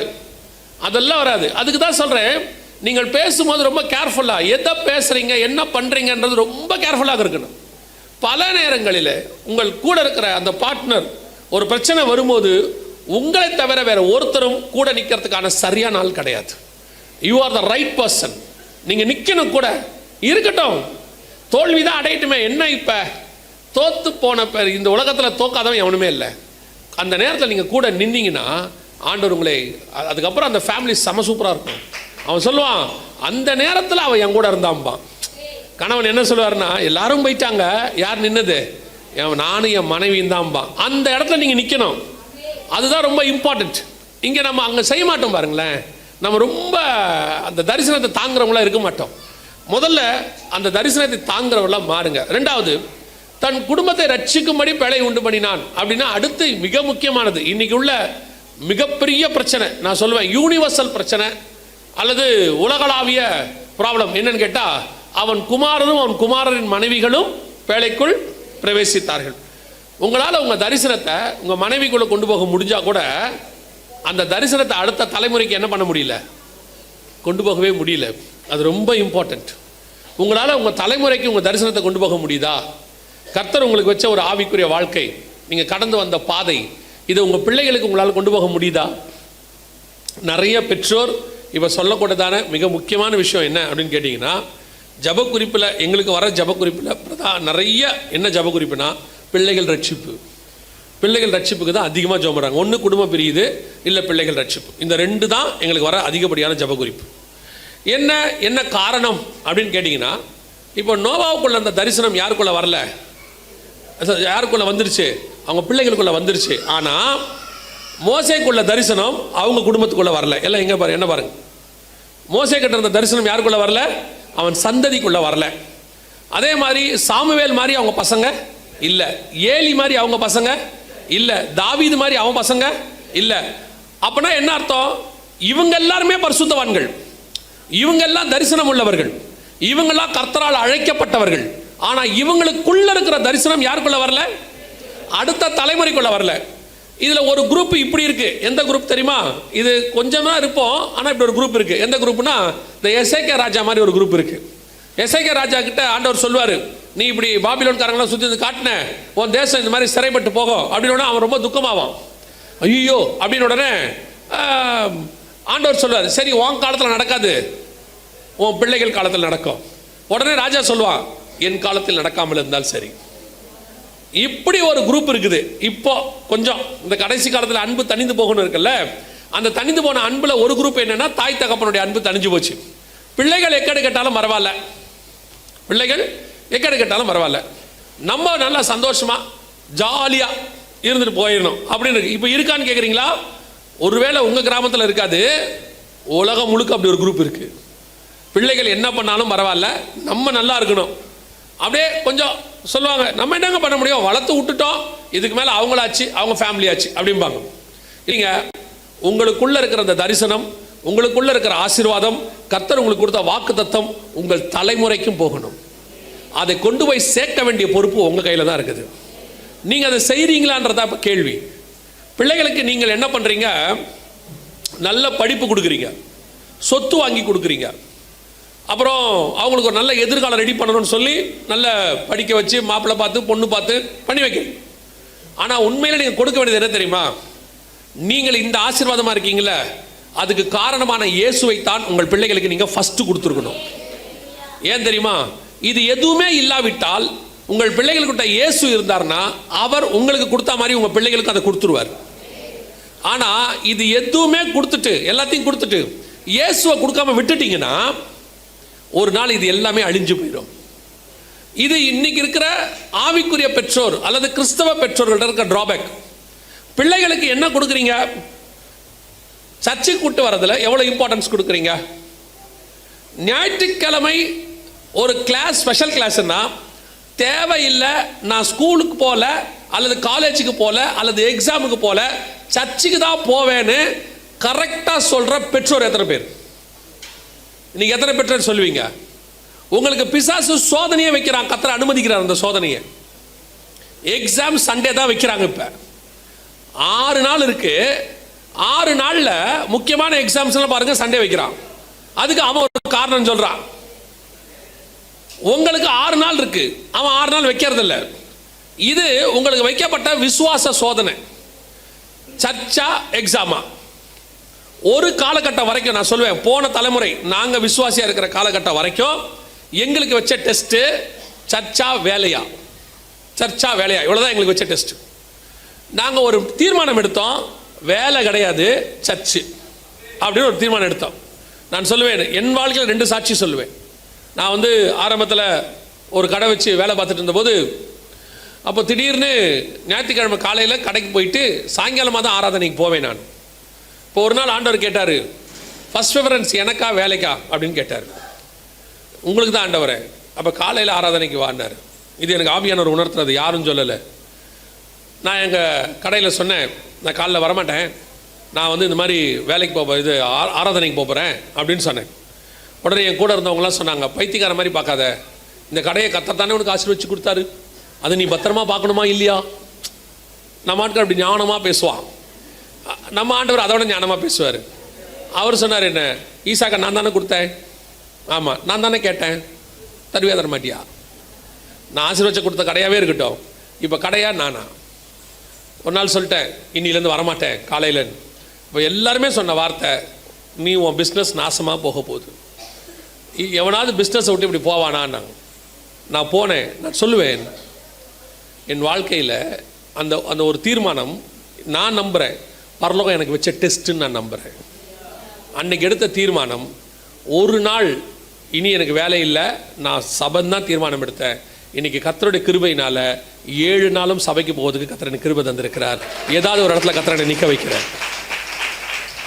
2வது டெஸ்ட்டு. அதுக்கப்புறம் எனக்கு வெளிநாட்டில் ஒரு வேலை கிடச்சிச்சு. வெளிநாட்டில் ஒரு வேலை கிடச்ச உடனே அங்கே போனோம். கிட்டத்தட்ட 1 மாதம் வேலையே கிடைக்கல. கிடைக்குன்னு சொல்லி கூப்பிட்டு போனாங்க, வேலை கிடைக்கல. கடைசியாக ஒரு வேலை கிடச்சிச்சு. அந்த வேலைக்கு போன உடனே அந்த இன்டர்வியூவில் அவர் கேட்குறாரு, வெரி இம்பார்ட்டன்ட்ப்பா, எங்களுக்கு சண்டே ஒர்க் பண்ணணும் அப்படின்னாரு. அவர் சொன்னது. ஏன்னா இது டூரிஸ்ட் ஸ்பாட்டு, இங்கே சண்டே தான் கூட்டம் நிறையா இருக்கும், நீ சண்டே யூ மஸ்ட் ஒர்க் அப்படின்னாரு. நான் சொன்னேன், சாரி சார், சண்டே ஒர்க் பண்ண முடியாது இல்லை. நான் வேணால் 6 நாள் ஒர்க் பண்ணுறேன், ஓவர் ஷிஃப்ட் கூட பண்ணுவேன், சண்டே ஒர்க் பண்ண மாட்டேன் அப்படி. உடனே அவர் அப்போ வேலை இல்லை பண்ணார். ஓகே சார், தேங்க்யூன்னு. ஆனால் அவர் வந்து தமிழர். இப்போ அவர் போகும்போது கேட்டார், அப்படி உனக்கு என்ன சண்டேல இம்பார்ட்டண்ட்டான வேலை இருக்குது அப்படின்னாரு. ஏன்னா அந்த ஊருக்காரங்களாம் சண்டேல ரொம்ப ஜாலியாக டைம் ஸ்பெண்ட் பண்ணுவாங்க, வெளியே போய் சந்தோஷமாக இருப்பாங்க. அதனால் அவர் நினச்சிட்டு கேட்டார், அப்படி என்ன உனக்கு ரொம்ப இம்பார்ட்டன்ட் சண்டே உனக்கு வேலை இருக்குன்னாரு. நான் ஒன்றுமே சொல்ல, சர்ச்சுக்கு போகணும் சார் அப்படின்னு. பெரிய விஷயம், அந்த ஊரில் யாரும் சர்ச்சுக்கு போக மாட்டாங்க, அவங்களாம் சர்ச்சுக்கே போக மாட்டாங்க, அவங்களாம் கிறிஸ்தவ நாடு அது, ஆனால் சர்ச்சுக்கே போகாத நாடு. அப்போ அவர் சொன்னார், சர்ச்சுக்கு போகணுமா, சர்ச்சுக்காகவாது ஞாயிற்றுக்கிழமை லீவ் கேட்குறேன்னாரு. ஆமான்னு. அவருக்கு என்ன ஆண்டவர் பேசினார் தெரில, கர்த்தர் சொல்வார்ல, ராஜாவின் கண்களில் தயவு கிடைத்தது, அந்த மாதிரி அவர் சரிப்பா லீவ் எடுத்துக்கோன்ட்டார். ஆனால் 6 நாளும் காலைல 6 மணிலேருந்து நைட்டு 10 மணி வரைக்கும் வேலை வாங்குவார். வேலை நடக்கும்னா, ஆனால் ஞாயிற்றுக்கிழமை லீவ் கொடுத்துருவாங்க. நான் சொல்லுவேன், அதை பரலோகம் பார்க்குது நமக்கு. நீ கொஞ்சத்தில் உண்மையாக இருந்தால் அநேகத்தில் கர்த்தர் அதிபதியாய் வைப்பார். நமக்கு என்ன தெரியுமா, அதெல்லாம் கரெக்ட் தான், அதெல்லாம் என் பிள்ளைகிட்ட நான் சொல்லிட்டேன், நான் சண்டே ஆனால் சர்ச்சுக்கு வந்தேன், நீட் எக்ஸாம், ஐயோ அது டாக்டர்ல, ஆண்டவரா டாக்டரா, பதிலே வரல பாருங்க, கஷ்டம். இதான் இன்னைக்கு உள்ள சந்ததி, இதான் இன்னைக்கு உள்ள சந்ததி. போன வாரம் நாங்கள் ஒரு மனுஷனை சந்தித்தோம். அவர் வந்து எங்களை மீட் பண்ணார். அப்போது நாங்கள் ஒரு பைபிள் காலேஜ் கிளாஸ் வச்சுருக்கோம். அந்த கிளாஸில் நாங்கள் சொன்னோம், சில நேரத்தில் வந்து நீங்கள் சண்டேல ஊழியத்துக்கு எங்களோட வர வேண்டியிருக்கோம். அவர் வந்து ஹோட்டல் வச்சுருக்கிறார், ரெஸ்டாரண்ட். அப்போது நான் சொன்னேன், சண்டே நீங்கள் வர வேண்டியிருக்கோம், சண்டே தான் ரெஸ்டாரண்ட் நிறைய நடக்கும், நீங்கள் விட்டுட்டு வருவீங்களா அப்படின்னு கேட்டேன். அவர் சொன்னார், நான் ஏற்கனவே சண்டே மூடி தானே வச்சுருக்கிறேன்னாரு. எனக்கு ஆச்சரியமாயிருச்சு. ஹோட்டல் சண்டே மூடி இருக்கீங்களா? ஆமாம் பாஸ்டர், நான் சண்டே சர்ச்சில் இந்த ஹோட்டல் திறக்க மாட்டேனே, நான் சர்ச்சுக்கு போயிடுவேனே. அது நமக்கு சர்ச்சு தான் முக்கியம்னாரு. இன்னைக்கும் இப்படிப்பட்டதான வைராக்கியம் உள்ள சாட்சிகளை கர்த்தர் வச்சிருக்கிறார். இதுதான் நீங்கள் உங்கள் பிள்ளைகளுக்கு கடத்த வேண்டியது, உங்கள் பிள்ளைகளுக்குள்ள சொல்ல வேண்டியது இந்த விசுவாசம் தான். நீங்க காசை கொடுத்துட்டு எப்படி காசை பத்திரமா ஹேண்டில் பண்ணணும்னு சொல்றது ரெண்டாவது, நீ எப்படி உனக்கு கொடுக்கப்படுகிற சொத்தை பத்திரமா பாதுகாக்கணுங்கிறது ரெண்டாவது, உன் பிசினஸ் உங்க பசங்க எப்படி பத்திரமா பார்த்துக்கணும்னு சொல்லி கொடுக்கறது ரெண்டாவது. ஆனால் உனக்குள்ளே கர்த்தர் கொடுத்த அந்த விசுவாசத்தை எப்படி வர்த்திக்கப்படணும் உங்க பையனுக்கு சொல்லி கொடுக்கணும் பாருங்க, அதுதான் ஃபர்ஸ்ட். இன்னைக்கு உங்களுக்குள்ள இருக்கிற ஆவிக்குரிய காரியம் போல இன்னைக்கு இருக்கிற பெற்றோருக்கு அந்த ஞானம் இல்லை. அவங்க என்ன நினைக்கிறாங்க, நான் கஷ்டப்பட்டு சொத்து சேர்த்துட்டேன், இதை பிள்ளைங்கள் பத்திரமா பார்த்துக்கிட்டா போதும். அதை பார்த்துக்கிறதுக்கு ஒரே வழி ஆண்டவராக இயேசு கிறிஸ்து கூட இருக்கிறது மட்டுமே. வேற எப்படி இல்லாமல் ராஜ்யபாரமே உங்க கையில இருந்தாலும் போயிடும். தாவீதின் ராஜ்யபாரம் தேவன் இல்லாமல் நடந்த உடனே அந்த ராஜ்யபாரமே ரெண்டா போச்சு. தேவன் கூட இருந்ததுனால அந்த ராஜ்யபாரம் 40 வருஷம் ஒரு பிரச்சனை இல்லாம இருந்துச்சு. அப்ப ராஜ்யபாரம் நடப்பதற்கு காரணம் உன் ஞானம் அல்ல, உங்கள் அறிவு அல்ல, உங்கள் அனுபவம் அல்ல. ஆடு மேய்க்கிறவனை ராஜாவாய் மாத்த கர்த்தரால் முடியும். ஆனா பிறந்ததிலிருந்தே சாலமோன் ராஜா, இளவரசனாக வளர்ந்தவன், அவனால ராஜ்யபாரத்தை நிக்க வைக்க முடியல பாருங்க. ஆனா ஆடு மேய்க்கிறவனால 40 வருஷம் ராஜ்யபாரத்தை நிக்க வைக்க முடிச்சு. காரணம் என்ன தெரியுமா, அந்த அரசவைக்கான ஞானம் இல்லை, கர்த்தருடைய கிருபை அவனோடு கூட இருந்தது. இதுதான் உங்க பிள்ளைகளுக்கு நீங்கள் கொடுக்க வேண்டிய மிக முக்கியமான சொத்து. பெற்றோர் நினைச்சுக்கிறாங்க, படிப்பு கொடுத்துட்டா என் பிள்ளை நல்லா இருக்கும். படிச்சவன், படிப்பு அவசியம் நான் இல்லைன்னே சொல்லல, ஆனா படிச்சவன் எல்லாரும் ஆசீர்வாதமா இருக்கானான்னு போய் பாருங்க. படிச்சவன் எல்லாம் ஆசீர்வாதமா இருக்கிறானா? ஆனா நான் தைரியமாய் சொல்லுவேன், கர்த்தரை ஏற்றுக்கொண்ட அத்தனை பேரும் ஆசீர்வாதமாய் தான் இருக்கிறார்கள். கர்த்தர் இல்லாமல் ஆசீர்வாதம் இல்லை. கர்த்தரை ஏற்றுக்கொண்டவன் படிச்சவன் படிக்காதவன்ற கான்செப்டே கிடையாது. இங்க படிச்சாலும் தோத்திரம், படிக்காவிட்டாலும் தோத்திரம். அது கர்த்தரை ஏற்றுக்கொள்ளணும். இப்போ சொல்றேன், நீங்க படி உடனே ஒரு பசங்க முடிவெடுத்துறானுங்க, இப்ப வீட்டில் போய் சொல்றானுங்க, அது பிரச்சனை எனக்கு வருது. அவன் என்ன சொல்லிடுறான் தெரியுமா, ஜெகனங்கள் என்ன சொன்னார் பாருங்க, படிக்காட்டியும் தோத்திரம்னு சொல்லியிருக்கிறார். நான் அப்படி சொல்லலை தம்பி, அது வேற பிரச்சனையா இருக்குது. இப்ப நான் படிக்க ஒரு தம்பி என்கிட்ட ஒருத்தர் தள்ளுறான். அவங்க வீட்டில் சொல்றாங்க, அவன் படிக்கவே மாட்டேங்கிறான், எதை கேட்டாலும் வருகை வரப்போகுதுங்கிறான். அப்போ அந்த பையனை கூப்பிட்டு கேட்டேன், நான் வருகை வருதுங்கிற. ஆமாம் ஆமாம் அங்கிள் வருகை, ஆமாம் வருகை வந்துடும் அப்படின்னா. நான் சொன்னேன், வருக வராட்டி என்னடா பண்ணுவேன்? அவிசுவாசமாக பேசாதீங்கன்றான். என்ன நான் சொல்கிறேன், அவிசுவாசமாக பேசாதீங்க, நீங்கள் தானே எப்போ வேணாலும் வருவாருன்றீங்க, எக்ஸாமுக்குள்ளே ஆண்டவர் வந்துடுவார்னு எக்ஸ்பெக்ட் பண்ணிக்கிட்டு இருக்கேன் அப்படின்னு. நான் என்ன சொல்கிறேன், வருக வரும், அரைக்க வேண்டிய மாவை அரைச்சி வைங்க, அதானே செய்கிறீங்க. இப்போ வருக வரும் மாவு அரைக்காமையா இருக்கிய, வருக வரும் துணி துவைக்காமையா இருக்கும், செய்கிற வேலையை செஞ்சுக்கிட்டே இருப்போம், வந்தால் விட்டுட்டு போயிட்டே இருக்க போகிறோம். படிக்க வேண்டியதாக படிங்க, படிக்க வேணான்னு சொல்லவே இல்லை. ஆனால் படிப்பு ரெண்டாவதாக இருக்கணும், தேவன் தான் ஃபஸ்ட்டாக இருக்கணும். இங்கே ஒரு இடத்துல நீங்கள் என்ன பண்ணிடுறீங்கன்னா, படிப்பு, சொத்து, பணம், ஆசி, சம்பாதித்தா ஃபஸ்ட்டுக்கு கொண்டாந்துட்டு தேவனை ஆப்ஷனாக மாற்றிடுறீங்க. பரவாயில்ல, போனால் போய்க்கலாம், இந்த வாட்டி சண்டே போவாட்டி என்ன, ஒன்றும் பிரச்சனை இல்லை. பாஸ்டர் ஒன்றும் சொல்ல மாட்டார், பாஸ்டர் ஒன்றும் சொல்ல மாட்டார், கர்த்தர் சொல்லுவார். நிறைய பேர் யாருக்கு பயப்படுறாங்கன்னா பாஸ்டருக்கு தான் பயப்படுறான். ஸோ முதலாவதாக பேழைக்குள்ளே உங்கள் குடும்பம் இருக்கணும். உங்களுக்கு அந்த அஷூரன்ஸ், என் குடும்பம் கண்டிப்பாய் பரலோகத்துக்கு போகும், வருக வந்தா நானும் என் பிள்ளைகளும் என் மனைவியும் என் கணவனும் கண்டிப்பாய் போவோம். இந்த நிச்சயம் உங்களுக்கு இருந்தால் அதுதான் நீங்கள் பேழைக்குள்ளே பிரவேசிப்பதற்கான ஃபர்ஸ்ட் அடையாளம். இருக்கான்றதை நிச்சயம் பண்ணுங்க. அப்போ என்ன பண்ணணும், உங்க ஆவிக்குரிய விஷயத்தை பத்தி கொஞ்சம் தியானிக்கணும். உட்காந்து உங்க குடும்பத்தை பத்தி ஒரு டெய்லி ஃபேமிலி ப்ரேயர், ஒரு குடும்ப ஜபம் ஒன்று இருக்கணும். ஒரு அதிகாரத்தை வாசிச்சு, அதாவது சில நேரங்களில் நான் சொல்லுவேன், இந்த ஆவிக்குரிய வாழ்க்கைக்கு வந்த உடனே, நல்ல ஆவிக்குரிய வாழ்க்கைக்கு வந்த உடனே பாரம்பரிய சபையார்னா நீங்கள் சொல்லுவோம்ல, சிஎஸ்ஐக்காரங்களை பார்த்து பாரம்பரிய சபையார், அந்த சபையார் இப்படிலாம் சொல்கிறோம்ல. ஆனால் அவங்ககிட்ட இருக்கிற நல்ல பழக்கங்கள் எல்லாத்தையும் நீங்கள் விட்டீங்க விசுவாசங்கிற பேரில். போய் சிஎஸ்ஐ குடும்பங்களில் போய் பாருங்கள், இப்போ இருக்கான்னு தெரியாது எனக்கு, நான் சொல்கிறது முன்னாடி. குடும்ப ஜபம்னு ஒன்று கண்டிப்பாக இருக்கும், வீட்டில் கம்பல்சரி இருக்கும். சாயங்காலத்தில் ஒரு 7:30-8 மணிக்கு மேலே உட்காந்து கணவன் மனைவி பிள்ளைகளாக சாப்பிட்றதுக்கு முன்னாடி உட்காந்து ஒரு அதிகாரம், சங்கீதம், நீதிமொழிகள் தான் ஒன்று வாசித்துட்டு 2 பாட்டு பாடி ஒரு ஜெபம் பண்ணிவிட்டு அதுக்கப்புறம் தான் சாப்பிடுவாங்க. இன்றைக்கி உங்கள் வீடுகள் அது இருக்குதா? குடும்ப ஜபம் ஒன்று இருக்குதா? நடக்குதா குடும்ப ஜபம்? கேட்டால் நீங்கள் சொல்கிற காரணம் என்ன? ஆளாளுக்கு ஒரு நேரத்துக்கு வராங்க, அவர் வேலைக்கு போயிட்டு ஒரு பக்கம் வராரு, பிள்ளைங்க படிக்க டியூஷனுக்கு போகுது, அங்கே போகுது, எல்லாம் வருது, எங்கே சேர்ந்து ஜெபிக்க முடியுது அப்படின்னு சொல்கிறீங்க. இதை ஒரு நியாயமான காரணம்னு எடுத்துக்கிட்டா, அப்படி நீங்கள் சொல்கிற நியாயமான காரணமாக நான் எடுத்துக்கிட்டேன்னு வச்சுக்கோங்களேன். இப்போ யாரோ ஒருத்தர் கல்யாணத்துக்கு கூப்பிட்றான், சாயங்காலமாக வாங்கன்னு, நீங்கள் அந்த கல்யாணக்காரத்தை சொல்கிறீங்களா? எங்கெங்க வர முடியும், அவர் ஒரு நேரத்தில் வேலைக்கு போயிட்டு வருவார், பிள்ளைங்க டியூஷனுக்கு போயிட்டு வருது, அப்படிலாம் எங்களால் வர முடியாதுங்க சொல்கிறீங்களா? குடும்பமே போகிறீங்களா இல்லையா? எப்படி பிளான் பண்ணுறீங்க? பண்ணுறீங்களா இல்லையா? சாயங்காலம் ஒரு வேளை கல்யாணம் சாயங்காலம் வச்சா காலையிலேருந்தே பிளானிங் நடக்குது இல்லை? காலையில் வீட்டுக்கார வெளியே போகும்போதே சொல்லி அனுப்புறீங்கல்ல, சாயங்காலம் சீக்கிரம் வந்துடுங்க, நம்ம கல்யாணத்துக்கு போகணும், அவங்க கோச்சிப்பாங்க, கொஞ்சம் டயத்துக்கு வந்துடுங்க. திருப்பி மதியானம் ஃபோன் பண்ணி ரிமைண்ட் பண்ணுறீங்க, சாயங்காலம் வந்துடுங்க. அப்புறம் சாயங்காலம் ஒரு 4 மணிக்கு மேலே சொல்கிறீங்க, கிளம்பிட்டீங்களா? பையனை சொல்லி அனுப்புறீங்க, டேய் டியூஷனில் சொல்லிட்டு வந்துரு, 1 மணி நேரம் முன்னாடி வா, இன்றைக்கி கல்யாணம் இருக்குது. அது பத்தாவதுக்கு இதை விட இன்னொன்று நீங்கள் செய்வீங்க, அதான் இருக்கிறதுலே ரொம்ப மோசம். நைட்டு கல்யாணம் சாயங்காலத்துக்கு போகிறோம்னா காலையிலேருந்து வீட்டில் வெறும் ரசம் தான். ஆமாம் தானே? ரசமும் வாழைத்தண்டு, ரசமும் கீரையும். அவன் கேட்குறான், அப்பாவோ இல்லை கணவனோ இல்லை பையனோ கேட்குறாங்க, என்ன ரசம் வச்சுருங்க? அதான் நைட்டு சாப்பிட போகிறோம்லடா.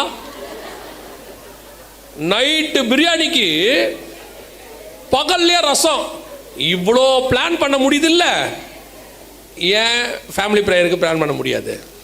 இப்படின்னு நானே கேட்குறேன்னு கர்த்தர் கேட்பாரா மாட்டாரன்? ஒவ்வொரு விஷயத்துக்கும் எவ்வளோ பிளான் பண்ணுறீங்க, ஊருக்கு போகிறதா இருந்தால் எவ்வளோ பிளான் பண்ணுறீங்க, எல்லாத்துக்கும் பிளான் பண்ணி டிக்கெட் வாங்கி காரில் அதை பண்ணி இதை பண்ணி ரெடி பண்ண முடியுது, ஏன் தேவ சமூகத்துக்கு போக முடியல? இதெல்லாம் நீங்கள் சொல்கிற காரணங்கள், சால்ஜாப். ஆனால் கர்த்தர் சொல்கிறாரு, நீ ஒவ்வொரு நாளும் தேவ சமூகத்தில் காத்திருக்கணும். அப்போ தான் உங்ககிட்ட இருக்கிற ஆசீர்வாதம் உங்கள் பிள்ளைகளுக்கு போகும். அது அப்போ தான் பேழைக்குள்ள வரும். சும்மா தசமாங்காணிக்க கொடுத்துட்டு பிரதர் சொன்ன மாதிரி ஏதோ ஒரு மிஷினரிக்கு கொஞ்சம் அனுப்பிட்டு அப்புறம் கொஞ்சம் ஞாயிற்றுக்கிழமை ஆராதனைக்கு வந்துட்டு போயிட்டா என் பிள்ளைகள் ஆசீர்வாதமாக இருப்பாங்களா? இல்லை. எத்தனை கிறிஸ்தவ பிள்ளைகள் அடுத்த தலைமுறையில் ஆசீர்வாதமாக இருக்குன்னு பாருங்க. அதுக்கு மிக முக்கியமான காரியம், உங்களுக்குள்ள இருக்கிற தேவன் அவர்களுக்குள் போகணும், உங்களுக்குள் இருக்கிற தரிசனம் அவர்களுக்குள் போகணும், உங்களுக்குள் இருக்கிற விசுவாசம் அவர்களுக்குள் போகணும். அப்பத்தான் பேழைக்குள்ள முதலாவதாக நீங்கள் சேர்க்கப்பட வேண்டியவர்கள். 2வது, பேழைக்குள்ள ஆண்டவர் எதை சேர்க்க சொல்றாரு பாருங்க. 19வது வசனம் வாசி. ஜலம் 6ஆம் அதிகாரம் ஆதியாகமத்தின் புஸ்தகம் 19வது வசனம். சகலவித மாம்சமான ஜீவன்களிலும் ஆணும் பெண்ணுமாக வகை ஒன்றுக்கு ஒவ்வொரு ஜோடு உன்னுடன் உயிரோடே காக்கப்படுவதற்கு பேழைக்குள்ளே சேர்த்துக்கொள். இப்போ இந்த வசனத்தை வாசிட்டீங்களா? இப்போ திருப்பி எபிரேயர் 11:7 வாசிங்க. விசுவாசத்தினாலே நோவா தற்காலத்திலே காணாதவைகளை குறித்து தேவ எச்சரிப்பு பெற்று பயபக்தியுள்ளவனாகி தன் குடும்பத்தை ரட்சிப்பதற்கு பேழையை உண்டு பண்ணினான். இப்போ நோவாவுக்கு அவனுடைய தரிசனத்தில் யார் மட்டும் இருக்கிறா? நோவாவுடைய தரிசனத்தில் யார் மட்டும் இருக்கிறா? அவன் குடும்பம் மட்டும் இருக்கு. ஆனால் கர்த்தருடைய தரிசனத்தில் யார் இருக்கிறா? பூமியில் உள்ள சகல ஜீவராசிகளும் இருக்கு. இதுதான் நம்ம பேழைக்குள்ள சேர்க்க வேண்டிய ரெண்டாவது விஷயம். இதை பற்றி சகோதரன் பேசினார். ஆனாலும் இன்னும் சில விஷயங்கள் நான் சொல்கிறேன். இது நீங்கள் சேர்த்து கொள்ள வேண்டிய ரெண்டாவது விஷயம் என்னன்னா, நாம் நம்ம குடும்ப பரலோகத்துக்கு போகிறோம். இப்போ இவ்வளோ நேரம் நம்ம கேட்டிருக்கிறோம், ஏற்கனவே ஆயத்தப்பட்டவங்க இருப்பீங்க. ஓகே, நான் பரலோகத்துக்கு போகணும், என் குடும்பத்தை கொண்டு போகணும்னு ஒரு வைராக்கியம் இருக்கும். ஆசைப்படுறவங்க எல்லாரும் இருப்போம். நம்ம யாருமே நாமளோ நம்ம பிள்ளைகளோ நரகத்துக்கு போகணும்னு விரும்பவே மாட்டோம். ஆயத்தமான ஆகாமல் இருக்கும். ஆனால் யாராவது விரும்புவீங்களா நரகத்துக்கு போகணும்னு? எல்லாருக்கும் ஆசை, பிள்ளைகள் எங்கே போகணும்? பரலோகத்துக்கு போகணும்னு இருக்கு. அதுக்கான ஆயத்தம் தான் செய்யாமல் இருப்போமே ஒழிய, ஆனால் ஆசைப்பட்டுக்கிட்டே இருப்போம். இப்போ ஆண்டவர் சொன்னது முதல் பாயிண்ட் என்னது? ஆயத்தப்படு, அதுக்கு ரெடி பண்ணு.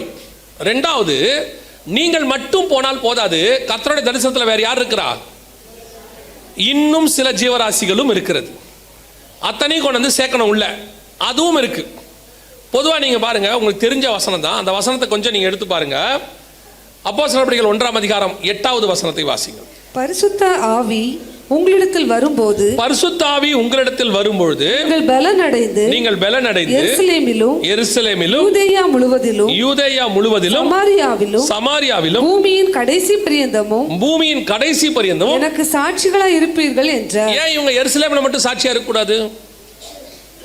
ஏன் எருசலேமில் மட்டும் சாட்சியா இருக்கக்கூடாது? ஆண்டவரே, நீர் இஸ்ரவேலை சுற்றி திரிந்தீர், நாங்கள் எருசலேமிலும் யூதேயாவிலும் சாட்சியா இருக்கிறோம் அப்படின்னா ஆண்டவர் சொல்வாரு, எனக்கு இந்த மந்தையை சேராத வேறு ஆடுகளும் இருக்கிறார்கள். கர்த்தருடைய திட்டத்தில் நம்ம மட்டும் இல்லை, நம்மளை சேர்த்து இன்னொரு கூட்டமும் இருக்கு கர்த்தருடைய திட்டத்தில். நல்லா புரிஞ்சுக்கோங்க. பரலோகத்திற்கு நீங்களும் உங்கள் குடும்பம் மட்டும் வருவதற்கு ஆண்டவர் பேழையை ஆயத்தம் பண்ணவே இல்லை. உங்களை ரட்சித்ததுக்கு உங்க மூலமா இன்னொரு கூட்டமும் கர்த்தருடைய இதில் இருக்கு. உன்னத பாட்டில் ஒரு வசனம் இருக்கு. நீங்கள் அந்த வசனத்தை வாசிக்கும் போது எப்படி எடுத்துக்கிட்டீங்கன்னு தெரியாது. ஆனால் அந்த பாடும்போது தப்பாக பாடிட்டாங்க. ஆக்சுவலாக வாசித்து பார்த்தீங்கன்னா அந்த வசனம் வந்து வேற மாதிரி இருக்கும். 1வது பாட்டு 1:4 வாசிங்க. என்னை இழுத்துக்கொள்ளும் உமக்கு பின்னே ஓடி வருவோம். எப்படி? உமக்கு பின்னே ஓடி வருவோம். வருவோமா வருவேனா? வருவோம். ஆனால் பாட்டு எப்படி இருக்கு? என்னை இழுத்துக்கொள்ளும் ஓடி வந்துடுவேன், அப்படிதானே பாட்டு இருக்கு. ஆனால் வசனம் எப்படி இருக்கு? ஓடி வருவோம். அப்படின்னா என்ன அர்த்தம்னா, கர்த்தருடைய திட்டத்தில் நீங்க மட்டும் இல்லை, உங்களை கூப்பிட்டா ஒரு கூட்டம் பின்னாடி வரணும்.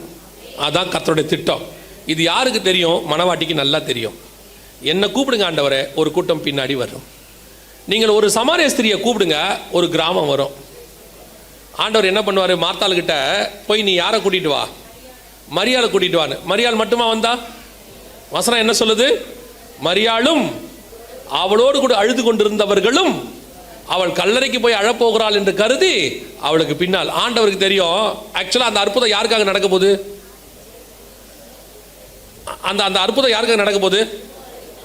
மார்த்தாளுக்காகவும் இல்லை, மரியாளுக்காகவும் இல்லை, லாசருக்காகவும் இல்லை. ஆண்டவர் தெளிவா சொல்லுவாரு, சுத்தி இருக்கிறவர்கள் விசுவாசிக்கும்படி. பிதாவே, நீர் எனக்கு செவி கொடுக்கிறீர் என்று நான் அறிந்திருக்கிறேன், ஆனாலும் கூடியிருக்கும் ஜனங்கள் விசுவாசிக்கும்படியாக. அப்போனா மரியாதை கூப்பிட்டதுக்கு காரணம் என்ன? இவன் வரணும். மார்த்தால கூப்பிட்டா மார்த்தா தான் வரும், ஆனா மரியாதை கூப்பிட்டா ஒரு கூட்டமே வரும். அப்ப தேவனுடைய திட்டத்தில் என்ன இருக்கு? நீங்கள் மட்டுமல்ல, உங்களுக்கு பின்னால் ஒரு கூட்டம் இருக்கு. அதுதான் கர்த்தருடைய திட்டம். அப்போ நோவாவை பார்த்து பேழையை உண்டு பண்ணுன்னு சொன்னது, அவன் தன் குடும்பத்தை ரட்சிக்கும்படி பேழையை உண்டு பண்ணினான். கர்த்தருடைய திட்டம் என்ன தெரியுமா? அவன் மட்டுமல்ல, அவனோடு கூட சேர்ந்து பூமியில் உள்ள ஒரு பெரிய கூட்டம் உள்ளே வரணும். ஆண்டவர் பார்த்துங்க, ஆபிரகாமை பார்த்து விருத்த சேதனம் பண்ண சொன்னார். இஸ்மவேல் எல்லாரும் பண்ணுறாங்க. ஆனால் ஆபிரகாம் எப்படி விருத்த சேதனம் பண்ணார் பாருங்க. வாசிங்க, ஆதியாகமத்தின் புஸ்தகம் 17வது வசனம் 23வது வசனம் வாசிங்க. அப்பொழுது ஆபிரகாம் தன் குமாரனாகிய இஸ்மவேலையும் தன் வீட்டிலே பிறந்த யாவரையும் தான் பணத்திற்கு கொண்ட அனைவருமாகிய தன் வீட்டில் உள்ள ஆண் பிள்ளைகள் எல்லாரையும் சேர்த்து தேவன் தனக்கு சொன்னபடி அவர்கள் நுனித்தோலின் மாம்சத்தை அந்நாளிலே தானே விருத்த சேதனம் பண்ணினார். ஏன் ஆபிரகாமும் இஸ்மவேலை மட்டும் பண்ணக்கூடாது? ஏன் ஆபிரகாமுக்கு அவன் வீட்டில் இருக்கிறவங்க மட்டும் செய்யக்கூடாது? வசனம் சொல்லுது, உன் பணத்துக்கு கொண்டவர்களும் உன் வீட்டில் எவெல்லாம் இருக்கிறானோ எல்லாரும். கடைசி வசனம் வாசிங்க. அதுலயே வீட்டிலே பிறந்தவர்களும் அந்நியரிடத்திலே பணத்திற்கு கொல்லப்பட்டவர்களும் ஆகிய அவன் வீட்டு மனுஷர்கள் எல்லாரும். அவ்வளவுதான். ஆபிரகாம் என்றால் ஆபிரகாமோடு கூட ஒரு கூட்டம் இருக்கிறது. உடன்படிக்கை ஆபிரகாம் கூட தான். அந்த உடன்படிக்கை உனக்கு மட்டும் இல்ல, ஆபிரகாம் உன் வீட்டில் இருக்கிற எல்லாருக்கும் சேர்த்து. ரட்சிப்பு உங்களுக்கு மட்டுமல்ல, உங்களோடு கூட சேர்ந்து ஒரு பெரிய கூட்டத்துக்கு கர்த்தர் ரட்சிப்பை வச்சிருக்கிறார். அப்ப ஒவ்வொருத்தருக்கு பின்னாடி ஒரு கூட்டம் இருக்கு. ஒவ்வொருத்தருக்கு பின்னாடி ஆண்டவர் ஒரு கூட்டத்தை வச்சிருக்கிறார். அப்ப நீங்களும் நானும் அந்த கூட்டத்தை கூட்டிட்டு வந்துட்டோமா, கொண்டாந்து சேர்த்துட்டோமா? அதான் கேள்வி. ஆண்டவர் சொல்றாரு 6ஆம் அதிகாரத்துல, ஆதியாகமத்துல நோவா பார்த்து ஒரு வார்த்தை சொல்றாரு. அதே வசனம் வாசிங்க. 6ஆம் அதிகாரம் ஆதியாகமத்தின் புஸ்தகம்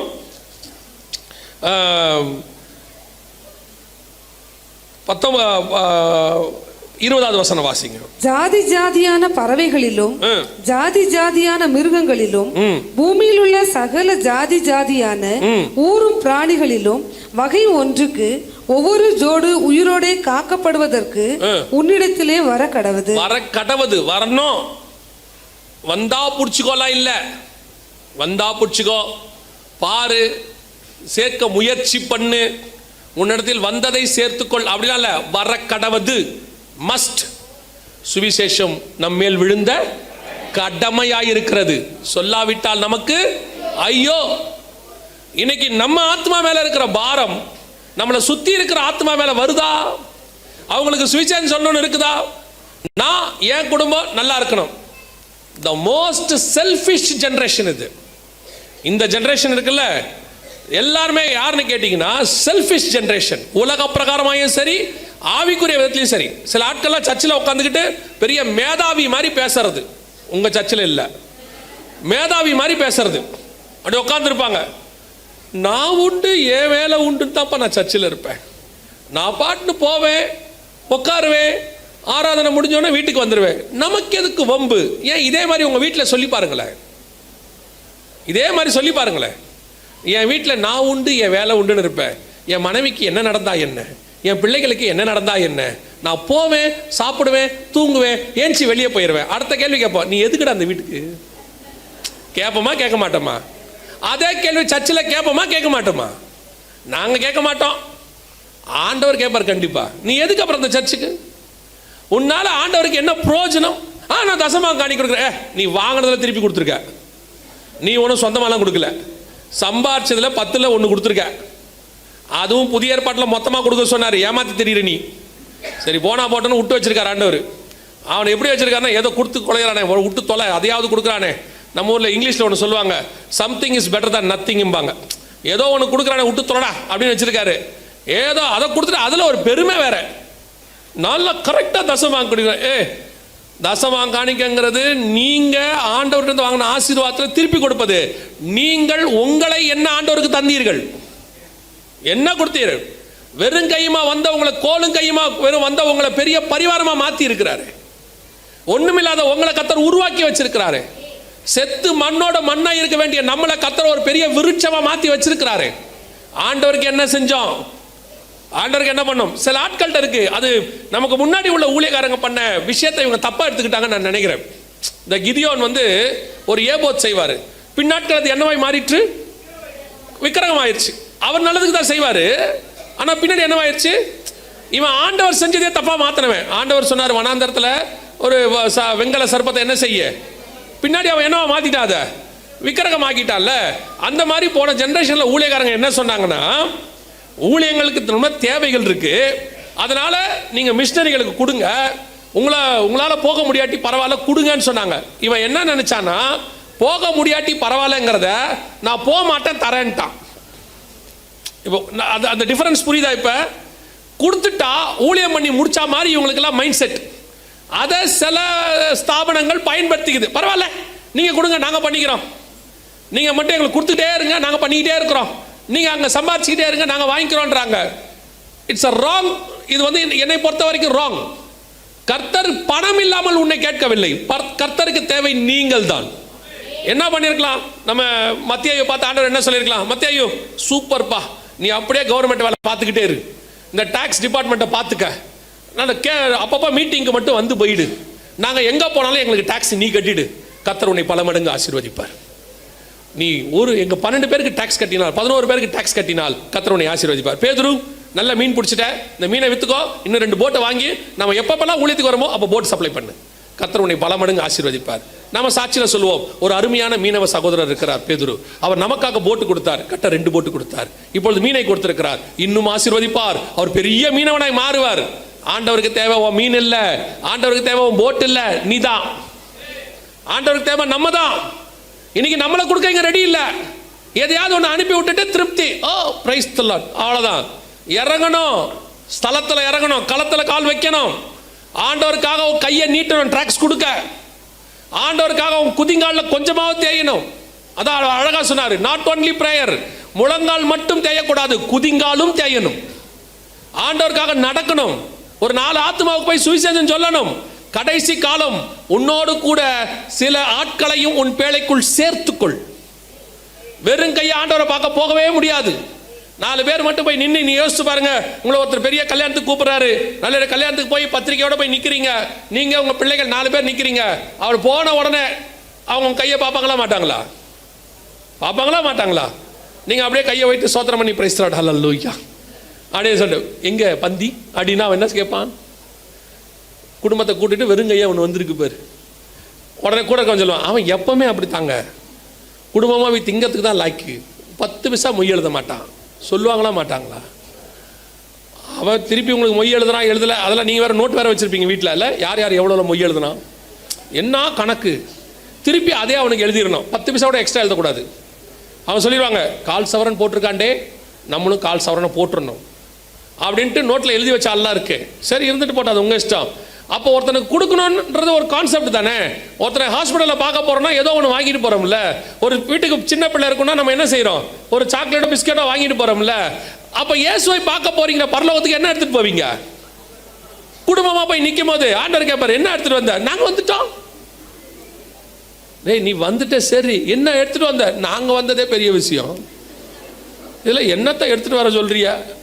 நாங்கள் 4 பேர் வரத்துக்குள்ள நாங்கள் பட்ட பாடு இருக்குது, வருவோமா மாட்டோமா வருவோமா மாட்டோமான்னு இருந்துச்சு, கடைசியில் வந்து சேர்ந்துட்டோம், சோத்திரம். இப்போ நீங்கள் பாருங்களேன், உங்களுக்கு சீட்டு ஒதுக்குவாங்க பரலோகத்தில். ஒரு உதாரணத்துக்கு, இப்படிலாம் நடக்காது, உடனே நீங்கள் நினைக்காதீங்க பிரதர் பரலோகத்துக்கு போய் பார்த்துட்டு வந்துட்டார் போல. ஏன்னா இப்போ பரலோகத்துக்கு போயிட்டு வரது பெரிய விஷயமா இருக்குது.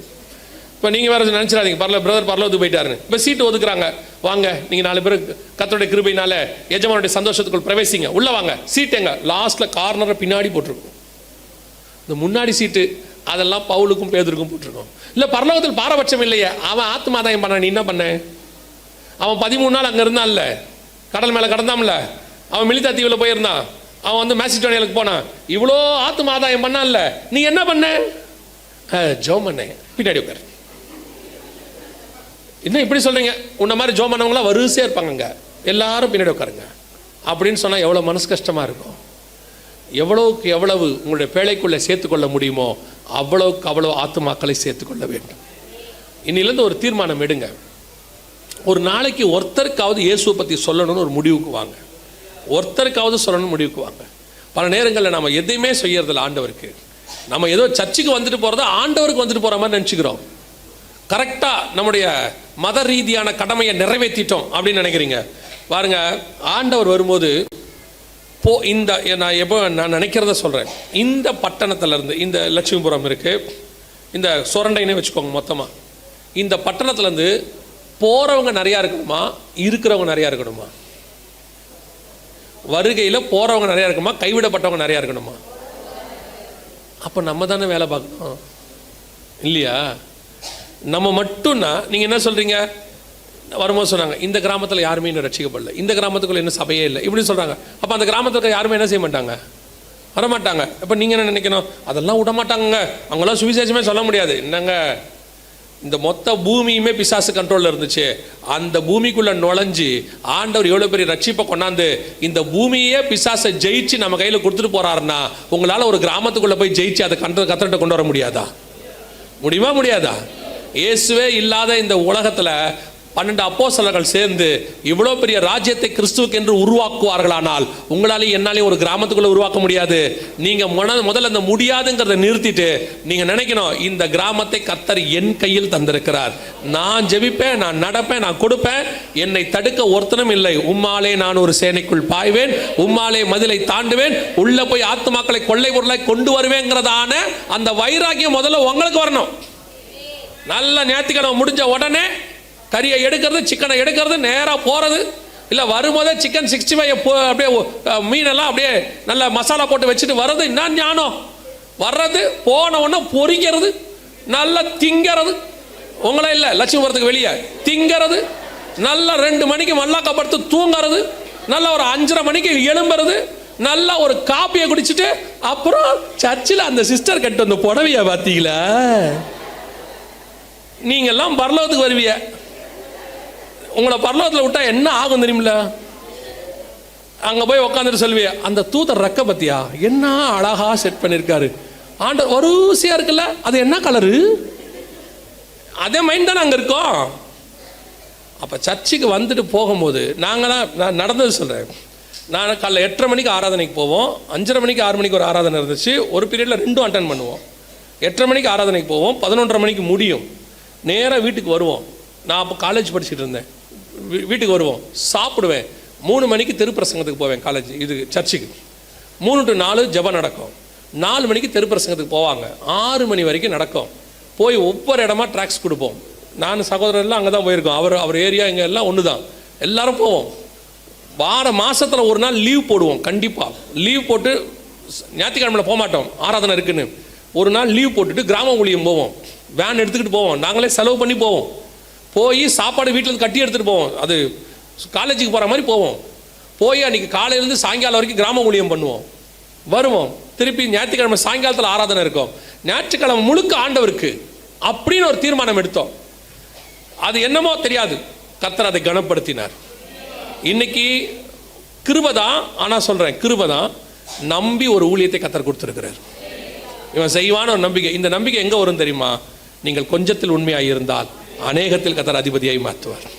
உங்களுக்கு இருக்கிற அந்த ஒரு நாளை கர்த்தருக்கு பயன்படுத்தி பாருங்க, 365 நாளையும் கர்த்தர் அவருக்காக உங்களை பயன்படுத்த தொடங்குவார். அல்லேலூயா. 2வது மிக முக்கியமானது, பேழைக்குள்ள எதை சேர்த்துக்கணும்? சகல ஜாதிகளையும் உள்ளே சேர்த்துக்கணும், எல்லாரையும் கொண்டாடணும் உள்ள.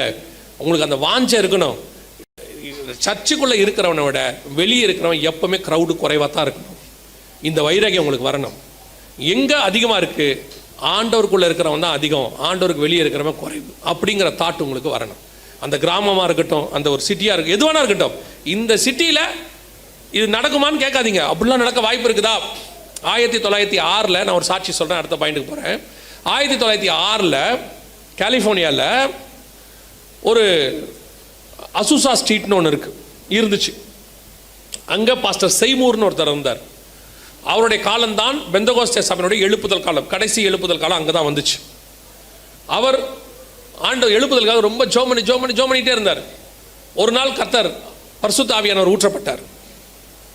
3 வருஷம், நல்லா தெரிஞ்சுக்கொள்ளுங்க, 3 வருஷம் அந்த அசுசா ஸ்ட்ரீட் அந்த பகுதி முழுக்க 3 ஆராதனை, ஒரு நாளைக்கு 3 ஆராதனை, 7 நாளும் நடந்துச்சு. 7 நாளும் 3 ஆராதனை, 3 வருஷம் நடந்துச்சு. அந்த ஊரில் இருந்த ஃபுட்பால் ஸ்டேடியம் மூடிட்டாங்க. அந்த ஊரில் இருந்ததான ட்ராமா அந்த அரங்கம் இருக்கும்ல, அதை மூடிட்டாங்க.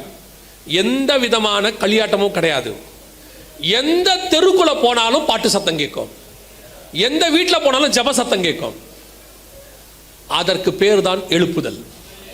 அப்படி ஒரு காரியத்தை அசுசா ஸ்ட்ரீட்ல போன ஜெனரேஷன் 1906 கர்த்தரால் செய்ய முடியும். ஆனால் உங்களை கொண்டு இந்த பகுதியில் ஏன் கர்த்தரால் செய்ய முடியாது? உனக்கு அந்த வைராக்கியம் வரணும், நமக்கு வரணும். ஏதாவது என்னை கொண்டு செய்யுங்க ஆண்டவரே, நான் ரெடி, என்னை தருகிறேன் ஆண்டவரே, அப்படி சொல்லி பாருங்க. கர்த்தர் வல்லமையா எடுத்து பயன்படுத்துவார். ஆண்டவர்கிட்ட ஒரு நாள் கேட்டுட்டு இருக்கும்போது, ஜெபம் பண்ணிக்கிட்டே இருக்கும்போது ஆண்டவர்கிட்ட சொன்னேன், ஆண்டவரே இன்னொரு மார்ட்டின் லூத்தரை எழுப்புங்கப்பா, ஒரு பெரிய ரிஃபார்மேஷன் வரணும் அப்படின்னும் போது ஆண்டவர் சொன்னார், இன்னொரு மார்ட்டின் லூத்தர்னு கேட்காத, என்னை எழுப்புங்கன்னு கேளு. நீ ஏன் இன்னொரு ஆளை கேட்டுக்கிட்டே இருக்கிற? யாரையாவது அனுப்புன்னு கேட்காத, என்னை அனுப்பு. என்ன கேளு, உன்னை கொடு, அப்பத்தானே எடுத்து பயன்படுத்த முடியும். நம்ம எப்பவுமே ரட்சிப்பு வேறு இடத்துல இருந்து, சகாயம் வேறு இடத்துல இருந்து வரணும் இல்ல, ரட்சிப்பு சகாயம் நம்ம இடத்துல இருந்து புறப்படணும். நாமளே அந்த பாத்திரமா இருக்கணும். இந்த பகுதிக்கு உங்களைத்தான் கர்த்தர் வச்சிருக்கிறார். ஏன் இந்த கூட்டம் கூட அப்படி ஒரு எழுப்புதலுக்கான ஒரு விதை போடுற கூட்டமா கூட மாறும். கர்த்தர் நினைச்சால் இங்கிருந்து அப்படிப்பட்டவர்களை எழுப்ப முடியும். ஒரு வைராக்கியம் இல்ல, ஆண்டவருக்கு ஏதோ ஒன்று செய்யறேன், இன்னும் கடைசி நிமிஷம் தான். இன்னைக்கு சாயங்காலமும் நாளைக்கு காலையிலையும் வருகையை பற்றி அடையாளங்களை பார்க்க போகிறோம். இன்னைக்கு சாயங்காலமும் நாளைக்கு காலை ரெண்டும் கண்டினியூஷன் செய்தி, ஒரு செய்தியினுடைய 2 பகுதி. அதனால இந்த கூட்டம் அப்படியே சாயங்காலம் வந்தீங்கன்னா உங்களுக்கு அப்படியே இந்த வருகையில் ஆயத்தப்படுறதுக்கும் ஒரு கூட்டத்தை ஆயத்தம் பண்ணுறதுக்கும் அது ரொம்ப பிரயோஜனமாக இருக்கும். ஸோ உங்களுக்கு அந்த வைராக்கியம் வரணும், நான் எப்படியாவது கூட்டிகிட்டு போயிடணும் ஒரு கூட்டத்தை அப்படின்னு. ஸோ 2வது 3வது பேழைக்குள்ள என்ன செய்யணும்? வாசிங்க 21வது வசனம், 6ஆம் அதிகாரம், ஆதியாகமத்தின் புஸ்தகம். உனக்கும் அவைகளுக்கும் ஆகாரமாக சகலவித போஜன பதார்த்தங்களையும் சேர்த்து உன்னிடத்தில் வைத்துக்கொள் என்றார். 3வது என்ன இருக்கணும் பேழைக்குள்ள? முதல்ல நம்ம இருக்கணும். 2வது ஆத்துமாதாயம் பண்ணணும். இதெல்லாம் ஓகே. சர்ச்சுக்குள்ள இருக்க வேண்டிய அடுத்த மிக முக்கியமானது என்ன தெரியுமா? போஜனம். என்ன போஜனம்? ஆவிக்குரிய போஜனம் இருக்கணும். சர்ச்சுக்குள்ள வந்தாச்சு, ஆத்மாதாயம் பண்ணியாச்சு, 5000 பேர் 10,000 பேர், நல்லது, நான் இல்லைன்னு சொல்லலை, வந்தா தோத்திரம். அதுக்கப்புறம் அப்படியே பிரிச்சு பிரிச்சு பிரிச்சு பிரிச்சு மோசே பண்ணது மாதிரி பிரிச்சு பிரிச்சு சபைகளா மாத்துருங்க. ஒரே இடத்துல 5000 பேர் ஆராதிப்பதை விட, நான் சொல்லுவேன், ஒரே இடத்துல 15,000 பேர் ஆராதிப்பதை விட 30 இடத்தில் 500 பேர் ஆராதிப்பது நல்லது. அது எல்லாத்துக்குமே நல்லது. அது நிறைய பேருக்கு புரிய மாட்டேங்குது, இருந்துட்டு போட்டோம். ஆனால் சபைக்குள்ள இருக்க வேண்டிய, பேழைக்குள்ள இருக்க வேண்டிய மிக முக்கியமானது என்னது? 3வது போஜனம், ஆகாரம். ஆவிக்குரிய ஆகாரம் சபைக்குள்ள இருக்கணும். இதுல 2 விதமான ஆகாரம் இருக்கு. அதான் ரொம்ப இதை படிக்கும் போது ஆண்டவர் எனக்கு உணர்த்தினது. இப்போ இந்த பேழைக்குள்ள பாத்தீங்கன்னா 2 இருக்கு. ஒன்று மிருகங்கள் இருக்கு, இன்னொன்று என்ன இருக்கு? நோவாவும் அவன் குடும்பமும் 2ம் இருக்கு. இந்த 2த்துக்கும் ஆகாரத்தை சேர்த்து சொல்றாங்க. ஆண்டவர் சொல்ற வார்த்தை என்ன? 21 வாசிங்க. உனக்கும் அவைகளுக்கும் ஆகாரமாக சகலவித போஜன பதார்த்தங்களையும் சேர்த்து 2 விதமான ஆகாரத்தை சொல்றாரு. உனக்கும் அவைகளுக்கும், அதுங்களுக்கும் சாப்பாடு வேணும், உனக்கும் ஆகாரம் வேணும். இப்ப இந்த 2 விதமான ஆகாரம் என்பது எதை குறிக்கிறது அப்படின்னு கேட்டீங்கன்னா, 2 ஆகாரத்தை பத்தி பவுல் பேசுறாரு. ஒன்று, நீங்கள் கிறிஸ்துவுக்குள்ள பிள்ளைகளாய் இருக்கிறபடினால் பலமான ஆகாரத்தை கொடுக்காம என்ன கொடுக்கிறேன்? பாலை உன்னை கொடுக்கிறேன். ஒன்று லகுவான ஆகாரம், இன்னொன்று பலமான ஆகாரம். இது எதை குறிக்குது அப்படின்னா, இப்ப நீங்க ஞாயிற்றுக்கிழமையில செய்தி கேட்குறீங்கல்ல, ஞாயிற்றுக்கிழமையில செய்தி கேட்குறீங்கல்ல, இது எல்லாமே பால், லகுவான ஆகாரம். ஆனா நீங்க என்ன நினைச்சுக்கிட்டீங்கன்னா, இதுதான் பலமான ஆகாரம் நினைச்சுக்கிட்டீங்க.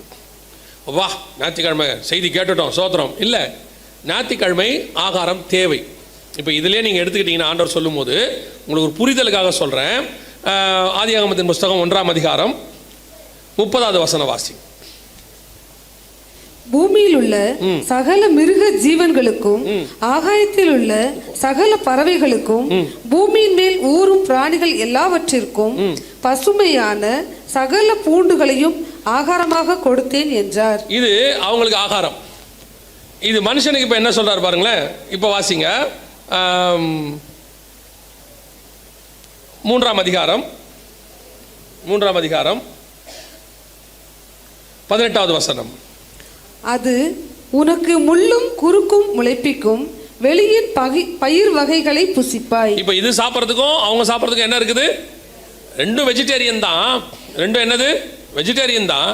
ஆனா அவங்களுக்கு பயிர் வகைகள், மனுஷனுக்கு, இவங்களுக்கு புல்லும் பூண்டும். இந்த புல்லு பூண்டுங்கிறது, இப்போ புல்லு உங்களுக்கு தெரியும், சாஃப்டான ஆகாரம். மிருகங்கள்லாம் இன்றைக்கும் மிருகங்களாக தான் சாப்பிடுது. இந்த பயிர் வகைங்கிறது கொஞ்சம் சமைச்சு சாப்பிடணும். அதை என்ன செய்யணும், ரெடி பண்ணி எடுத்து. இப்போ மண்ணாங்கிறது பார்த்தீங்கன்னா அதை கொண்டு வந்து அவங்க சமைச்சு சாப்பிடணும், இடித்து சமைச்சு சாப்பிடணும். அதே நேரத்தில் தண்ணிங்கிறது சமைக்க வேண்டாம், அப்படியே எடுத்து என்ன செஞ்சுக்கலாம், குடிச்சிக்கலாம். 2 வகையான ஆகாரம் இருக்கும். அதே மாதிரி தான் சபைக்குள்ள ஒன்று. இப்போ ஞாயிற்றுக்கிழமை நான் உங்களுக்கு புரியறதுக்காக சொல்கிறேன், ஞாயிற்றுக்கிழமை ஒரு ஆகாரம் சாப்பிட்றோம். இது எல்லாருக்குமான பொதுவான ஆகாரம். இது என்ன ஆகாரம்?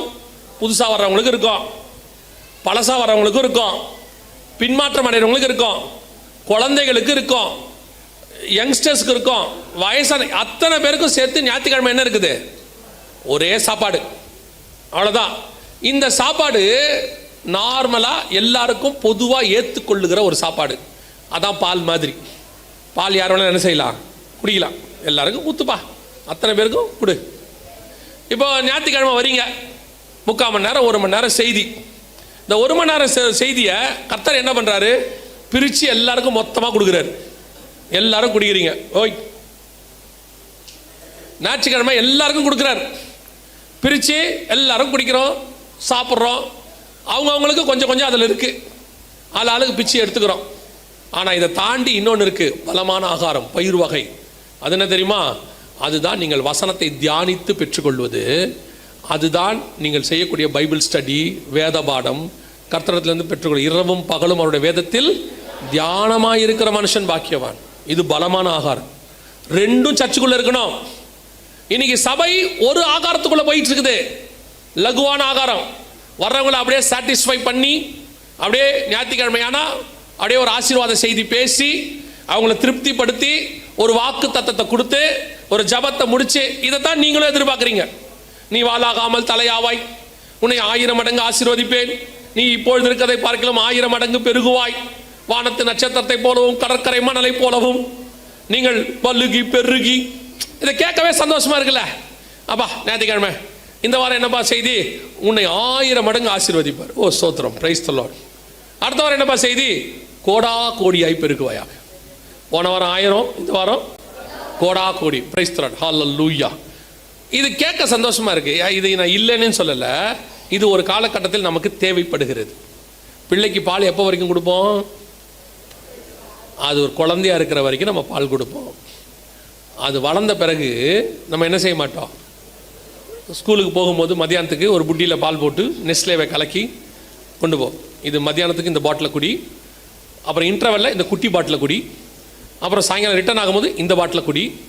அவன் அப்படியே குடிக்கிறானே வச்சுப்போம். மத்தியானம் எல்லாரும் உட்காந்து சாப்பிடும் போது அப்படின்னு உட்காந்துருக்கான்னு வச்சுக்கோங்க. கூட இருக்கவன் என்ன சொல்லுவான், ஏண்டா 5வது படிக்கிற இன்னுமாடா பால் பாட்டிலில் குடிக்கிற? எங்கள் அம்மா சொல்லியிருக்காங்க, நீ சின்ன வயசுலேருந்து உனக்கு இது போதும், இந்த பால் பாட்டிலே போதும் அப்படின்னா. அவன் சொல்லுவான், மரியாதை வர மோக்கர், எங்களையும் நீ கெடுத்துறாத இல்லையா? எல்லாரும் சாப்பிடும் போது அப்படி உட்காந்து சாப்பிடும் போது நம்ம என்ன செய்வோம், யார் யார் என்னென்ன சாப்பாடுன்னு பார்ப்போம்ல. அதே மாதிரி ஒரு காலகட்டத்துக்கு அப்புறம் ஆகாரம் என்ன ஆகணும், திடமான ஆகாரத்துக்கு மாறணும். இன்னும் இந்த ஆசீர்வாதம், இந்த பலுகி பெருகுவ, இந்த அப்படி இருப்ப, உன் வியாபாரத்தை ஆசீர்வதிப்பேன், அதெல்லாம் ஆண்டவர் என்னைக்கோ செஞ்சு முடிச்சிட்டார் நமக்கு. உண்மை உள்ள மனுஷன் பரிபூர்ண ஆசீர்வாதங்களை பெறுவான். அதை யார் என்ன செய்ய முடியும், அதை கொடுத்துட்டாரு. இப்போ எப்படி ஆகணும் தெரியுமா? ஆண்டவரே, உம்முடைய வேதத்தின் மகத்துவங்களை பார்க்கும்படி என் கண்களை திறந்தருளும், அதிசயங்களை பார்க்கும்படி என் கண்களை திறந்தருளும். ஒரு காலம் வந்துச்சு, நேச்சாருக்கு சொப்பனத்துக்கு விளக்கம் கொடுத்துக்கிட்டு இருந்தார் இவர் உட்காந்து. யாரு? தானியேல். அது என்ன சொப்பனம், இந்த சொப்பனம் அதான்ப்பா இதா. தானியேல் எப்போ பார்த்தாலும் இப்போ ஒரு குரூப் இருக்கு, அது ஒன்று கிடைச்சிருச்சுன்னா உடனே சொப்பனத்துக்கு பதில் சொல்ற ஆளா மாறிடுது. அப்புறம் சொப்பனம் பார்க்க ஆரம்பிச்சிருது. நான் ஒரு சொப்பனம் பார்த்தேன். இந்த சர்ச்சில் இந்த சொப்பனம் பார்க்குற ஆளுன்னு பார்த்தா செம்ம டென்ஷன் ஆகும் எனக்கு. நீங்கள் சொப்பனம் பாருங்க, உங்களை வேணான்னு சொல்லலை. எப்போ பார்த்தாலும் சொப்பனம் பார்த்துக்கிட்டே இருந்தா எப்படி இல்லையா? யோசேப்பு சொப்பனத்துக்கு பதில் சொன்னார். 2 சொப்பனத்துக்கு தான் பதில் சொன்னார். ஒன்று அவர் பார்த்தாரு, அதுக்கே சொப்பனக்காரன்ட்டான். இன்னொன்று பார்வன் பார்த்தாரு. அந்த இவனுங்களுக்கு ஜெயிலில் பாருங்க 2 பேர், மொத்தமே 2 சொப்பனத்துக்கு தான் அவர் விளக்கம் கொடுத்தாரு. அவ்வளோதான், முடிஞ்சிருச்சு. இப்போ யோசிச்சு பாருங்க, யோசேப்பு எப்போ பார்த்தாலும் பார்வன்ட்ட நான் ஒரு சொப்பனம் பார்த்தேன். இப்போ யோசேப்பு வரனாலே பார்வன் என்னமோ சொல்ல போறான்டா, இப்போ ரெடியா இருங்கடா, அப்படி ஆயிருமா இல்லையா? இன்னைக்கு ஒரு குரூப் அப்படி இருக்கு. எதுக்கு எடுத்தாலும் எனக்கு ரொம்ப ஆச்சரியமான ஒரு விஷயம் என்னன்னா, எசேக்கியேல், எரேமியா, ஏசாயா, அப்புறம் வந்துட்டு எலியா, இவங்ககிட்டலாம் கர்த்தர் போய் பாருங்க, ஒரு மிஞ்சி போச்சுன்னா ஒரு 10 விஷயம் 20 விஷயம் தான் மொத்தமே பேசியிருக்கிறார். எலியா கிட்டலாம் 4-5 விஷயம்தான். இந்த ஏசாயா கிட்ட தான் கொஞ்சம் அதிகமாக பேசியிருக்கிறார். எரேமியா கிட்ட பார்த்தீங்கன்னா அவர் பார்த்த தீர்க்க தரிசனங்கள் கொஞ்சம் தான், ஆனால் அவர் வாழ்க்கையில் நடந்த பிரச்சனைகள் ஜாஸ்தி. அதான் மொத்த புக்காக இருக்கும். தானியேல் போய் பாருங்க, மொத்தமே ஒரு 8-10 தான் மொத்தமே இருக்கும். 2ஆம் அதிகாரத்தில் நேபுகாத்நேச்சாருக்கு சொப்பனத்தை சொல்லுவார். 3ஆம் அதிகாரத்தில் நேபுகாத்நேச்சார் சிலையை செஞ்சிருவார். 4ஆம் அதிகாரத்தில் திருப்பி இன்னொரு சொப்பனத்துக்கு விளக்கம் கொடுப்பாரு. 5ஆம் அதிகாரத்தில் இவரை தூக்கி என்ன பண்ணுவாங்கன்னா பெல்ஷாத்சாரோடைய பிரச்சனை ஒன்று வரும், அதுக்கு அந்த எழுதுனதுக்கு ஒரு விளக்கம் கொடுப்பாரு. 6ஆம் அதிகாரத்தில் சிங்கக்கெபி. 7ஆம் அதிகாரத்தில் பார்த்தீங்கன்னு சொன்னால் 4 மிருகம், அதுவே விளக்கம் அவருக்கு தெரியாது, ஆண்டவர் போய் கேட்பாரு. 8ஆம் அதிகாரத்தில் 2 ஆட்டுக்குட்டிகளை பற்றி 2 கொம்புல ஆட்டுக்கடா வெள்ளாட்டுக்கடா பற்றி பார்ப்பாரு. 9ஆம் அதிகாரத்தில் பார்த்தீங்கன்னா 70 வாரத்தை பற்றின கணக்கு ஒன்று இருக்கும். அடுத்து 10ஆம் அதிகாரத்தில் ஜெபம் இருக்கும். 11ஆம் அதிகாரத்தில் தென்திசை ராஜா வடதிசை ராஜா. மொத்தமே இவ்வளோதான். மிஞ்சி போச்சுன்னா 8-10 இருக்கும். ஆனால் நம்ம சபையில் இருக்கிற தானியல்களை பார்த்தீங்கன்னா டெய்லி 4 சொல்கிறான், பார்க்கும் போதெல்லாம் சொல்கிறான், பார்க்குற ஆளுகளாம் சொல்கிறான். உங்கள் வீட்டுக்கு மேலே ஒரு பாம்பு சுற்றிக்கிட்டே இருக்கு, அப்புறம் என்னமோ தெரியல ஜோம் பண்ணிங்க, இவன் போய் தூங்கிட்டான். இவன் எவனுக்கு சொன்னானா அவன் தூங்கவே இல்லை. அவன் அப்படியே யோசிக்கிறான், எந்த பாம்பாக இருக்கும். இதை சொல்லிட்டு போனோன்னா மாமியார் வருது, இந்த அம்மாவுக்கு இந்த பாம்பாக இருக்குமோ, எந்த பாம்பாக இருக்கும். எதுக்கு? டிஜே சங்கல் அழகாக சொல்லுவாங்க ஒரு வார்த்தை, நான் அதை எப்போவுமே மனசில் வச்சுருக்கேன், இன்ன வரைக்கும் எனக்கு வச்சுப்பேன். டிஜே சங்கல் அழகாக சொல்லுவாங்க, தீர்க்க தரிசனம் சொப்பனம் எல்லாமே ஒருத்தரை பயமுறுத்துவதுக்கு அல்ல, அவனை அந்த பயத்திலிருந்து வெளியே எடுப்பதற்கு. உன் வீட்டில் மந்திரம் பண்ணுறாங்கன்றத சொல்கிறதுக்கு ஆளே தேவையில்லை, மந்திரத்தை எடுக்கிறதுக்கு தான் ஆள் தேவை. அதுதான் உண்மையிலே சரியான ஊழியம். ஒருத்தனை பயமுறுத்துறதுக்கு எதுக்கு ஊழியம்? ஏதோ ஒன்று மந்திரிச்சு வச்சுட்டாங்க, என்னமோ நடக்க போகுதுன்ட்டு போயிடுவான். என்னமோ நடந்துட்டு போகுது, அதையே வந்து சொன்ன வேணா போய் ஜோம் பண்ணு. நீ என்ன சொல்ல வர? பயப்படாத, ஆண்டவர் உனக்கு சொல்றாரு, ஏதாவது இருந்தால் சரி பண்ணிக்கோ, கர்த்தர் உன்னை காப்பாற்ற விரும்புகிறார். இதுதான் சரியான விஷயம். பாலங்கிச்சோ சொல்லுவார், அவருடைய புஸ்தகத்தில் எழுதியிருக்காரு, அழகாக எழுதியிருக்காரு தேவ மனுஷன். என்னுடைய பிரசங்கங்கள் பாசிட்டிவாகத்தான் இருக்கும், நெகட்டிவாக இருக்காதும்பர். இயேசு நியாயம் தீர்க்கிறவர், மாற்றுக்கிறதே இல்லை. ஆனால் அதிலிருந்து உன்னை தப்பித்து பரலோகத்துக்கு கொண்டு போக விரும்புகிறவர், அதுதான் முடிவு. அழிக்கிறாருங்கிறது இல்லை, அழிவிலிருந்து காப்பாற்றுகிறார். இயேசு கிறிஸ்துவே நம்மளை மீட்கிறதுக்கு தானே வந்தார். இன்னைக்கு நம்ம என்ன செஞ்சிட்டு இருக்கிறோம்? ஒரு குரூப் உட்காந்துக்கிட்டு வசனங்கிற பேரில் விசுவாசிகளுக்கு நான் சொல்றேன், இந்த வேதாகமம் முழுவதும் உங்களை தூக்குவதற்காக கொடுக்கப்பட்டதே ஒழிய உங்களை கீழே தள்ளுவதற்காக கொடுக்கப்படவே இல்லை. இதுல ஒரு வசனம் கூட உன்னை கொல்லாது, அத்தனை வசனமும் உன்னை ஜீவனாய்த்தான் மாற்றும். ஏன்னா இது நித்திய ஜீவ வசனம். இன்னைக்கு இந்த வசனத்தை தியானிங்க. ஒரு குரூப் இருக்கு, அப்படியே லகுவான வசனத்தோடயே ஓடி முடிச்சணும்னு நினைக்கிறாங்க. ஏன் வந்து நமக்கு எதுங்க, வந்தோம் ஞாயிற்றுக்கிழமை உட்காந்தோம், அதுவும் எப்படி உட்காந்துருப்போம் தெரியுமா? ஞாயிற்றுக்கிழமை 3/4 மணி நேரம் செய்தி, 1/2 மணி நேரம் செய்தினா அதுலயே 20 நிமிஷம் தூங்குறா. அப்படியே இவனை எழுப்புறதுக்கு வேற நாங்கள் ஒரு அலாரம் வச்சிருக்கோம் சர்ச்சில். அந்த அலாரத்துக்கு பேர் என்ன தெரியுமா? என் ஆத்மாவே கர்த்தரை ஸ்தோத்திரி. எப்படியாப்பட்ட ஆளை எஞ்சிடறான், அவ்வளோதான் முடிஞ்சிருச்சா அப்படிங்கிறான். 1/2 மணி நேரம் செய்தியில் உட்காந்து தூங்குறீங்க, எப்படி நீங்கள் பரலோகத்துக்கு போவீங்க? உங்கள் பையனை பார்த்து என்ன சொல்கிறீங்க? 8 மணி நேரம் ஸ்கூலுக்கு போயிட்டு வரான், காலைல 7 மணி 8 மணிக்கு போயிட்டு சாயங்காலம் 5 மணிக்கு தான் வரான். 8 மணி நேரம் ஸ்கூலுக்கு போயிட்டு வரான். வந்தவொடனே என்ன சொல்கிறீங்க? முகம் கை காலை கழுவிட்டு படி சொல்கிறீங்களா இல்லையா? அவன் தான் 8 மணி நேரம் படித்தானே, சொல்லுங்களேன். 8 மணி நேரம் படித்து விட்டாய் மகனே, படிப்பு போதும், அதை தூக்கி மூட்டை கட்டு, வா நாம் சந்தோஷமாய் விளையாடுவோம் சொல்கிறீங்களா நீங்கள்? அவன் சரி, அதுக்கப்புறம் வந்த உடனே கொஞ்சம் 90லேருந்து 80 எடுத்தா போச்சா, 80ஆ? அதில் அந்த அம்மா திட்டுறதை பார்த்தா எனக்கு இன்னுமே பாவமாக இருக்கும். சில அம்மா மகள் திட்டுது, எனக்கு அது பாவமாக இருக்கும் அந்த அம்மா திட்டுறதை. சாப்பாட்டுக்கு வழி இல்லாதவங்களாம் நல்ல மார்க் எடுக்கிறான், 3 வேளை தின்னுட்டு மார்க் இல்லை. சாப்பாட்டுக்கும் மார்க்குக்கும் சம்பந்தம் இருக்கா? நீங்கள் சொல்லுங்க, சாப்பாட்டுக்கும் மார்க்குக்கும் சம்பந்தம் இருக்கா? இன்னும் நல்லா புரிஞ்சுக்கோங்க, 3 வேளை சாப்பாடு போட்டிங்கன்னா மார்க் வராது. காலையில் போகும்போதே முட்டை தோசையை போட்டு அனுப்புனீங்கன்னா அவன் எப்படி படிப்பான்? அவன் நல்லா போய் தூங்குறான். அப்புறம் மதியானம் ஏந்திரிச்ச உடனே உள்ளுக்குள்ளே நல்லா அவிச்ச முட்டை ஒன்று இருக்கு, நல்லா தக்காளி சாதம் எலுமிச்சை சாதம் போட்டு நல்லா போட்ட உடனே மதியானம் மறுத்து நல்லா தூங்குறான். நல்லா ஒரு 3 அதான் மத்தியானம் பீரியட்லாம் பொண்ணுங்க பிள்ளைங்களை எப்படி உட்காந்துருக்கு ஸ்கூல்ல? நிறைய பேருக்கு அப்படிதான் உட்காந்துருக்கு. அதுக்கு எல்லாம் மங்களா தெரியுது. அது வீட்டில் வந்து தெரியாம சொல்லுது, எனக்கு வர வர கண்ணே சரியா தெரியும். பிரச்சனை அது இல்லை. அது போய் உட்காந்துக்கிட்டு இப்படியே பார்க்குது. அவங்க வர சம்பந்தம் இல்லாமல் அங்கே உட்காந்துக்கிட்டு ஃபெர்ரிக் ஆசிட் ஃபெர்ரோக் ஆசிட்னா அது அப்படியே ஐயோ ஐயா.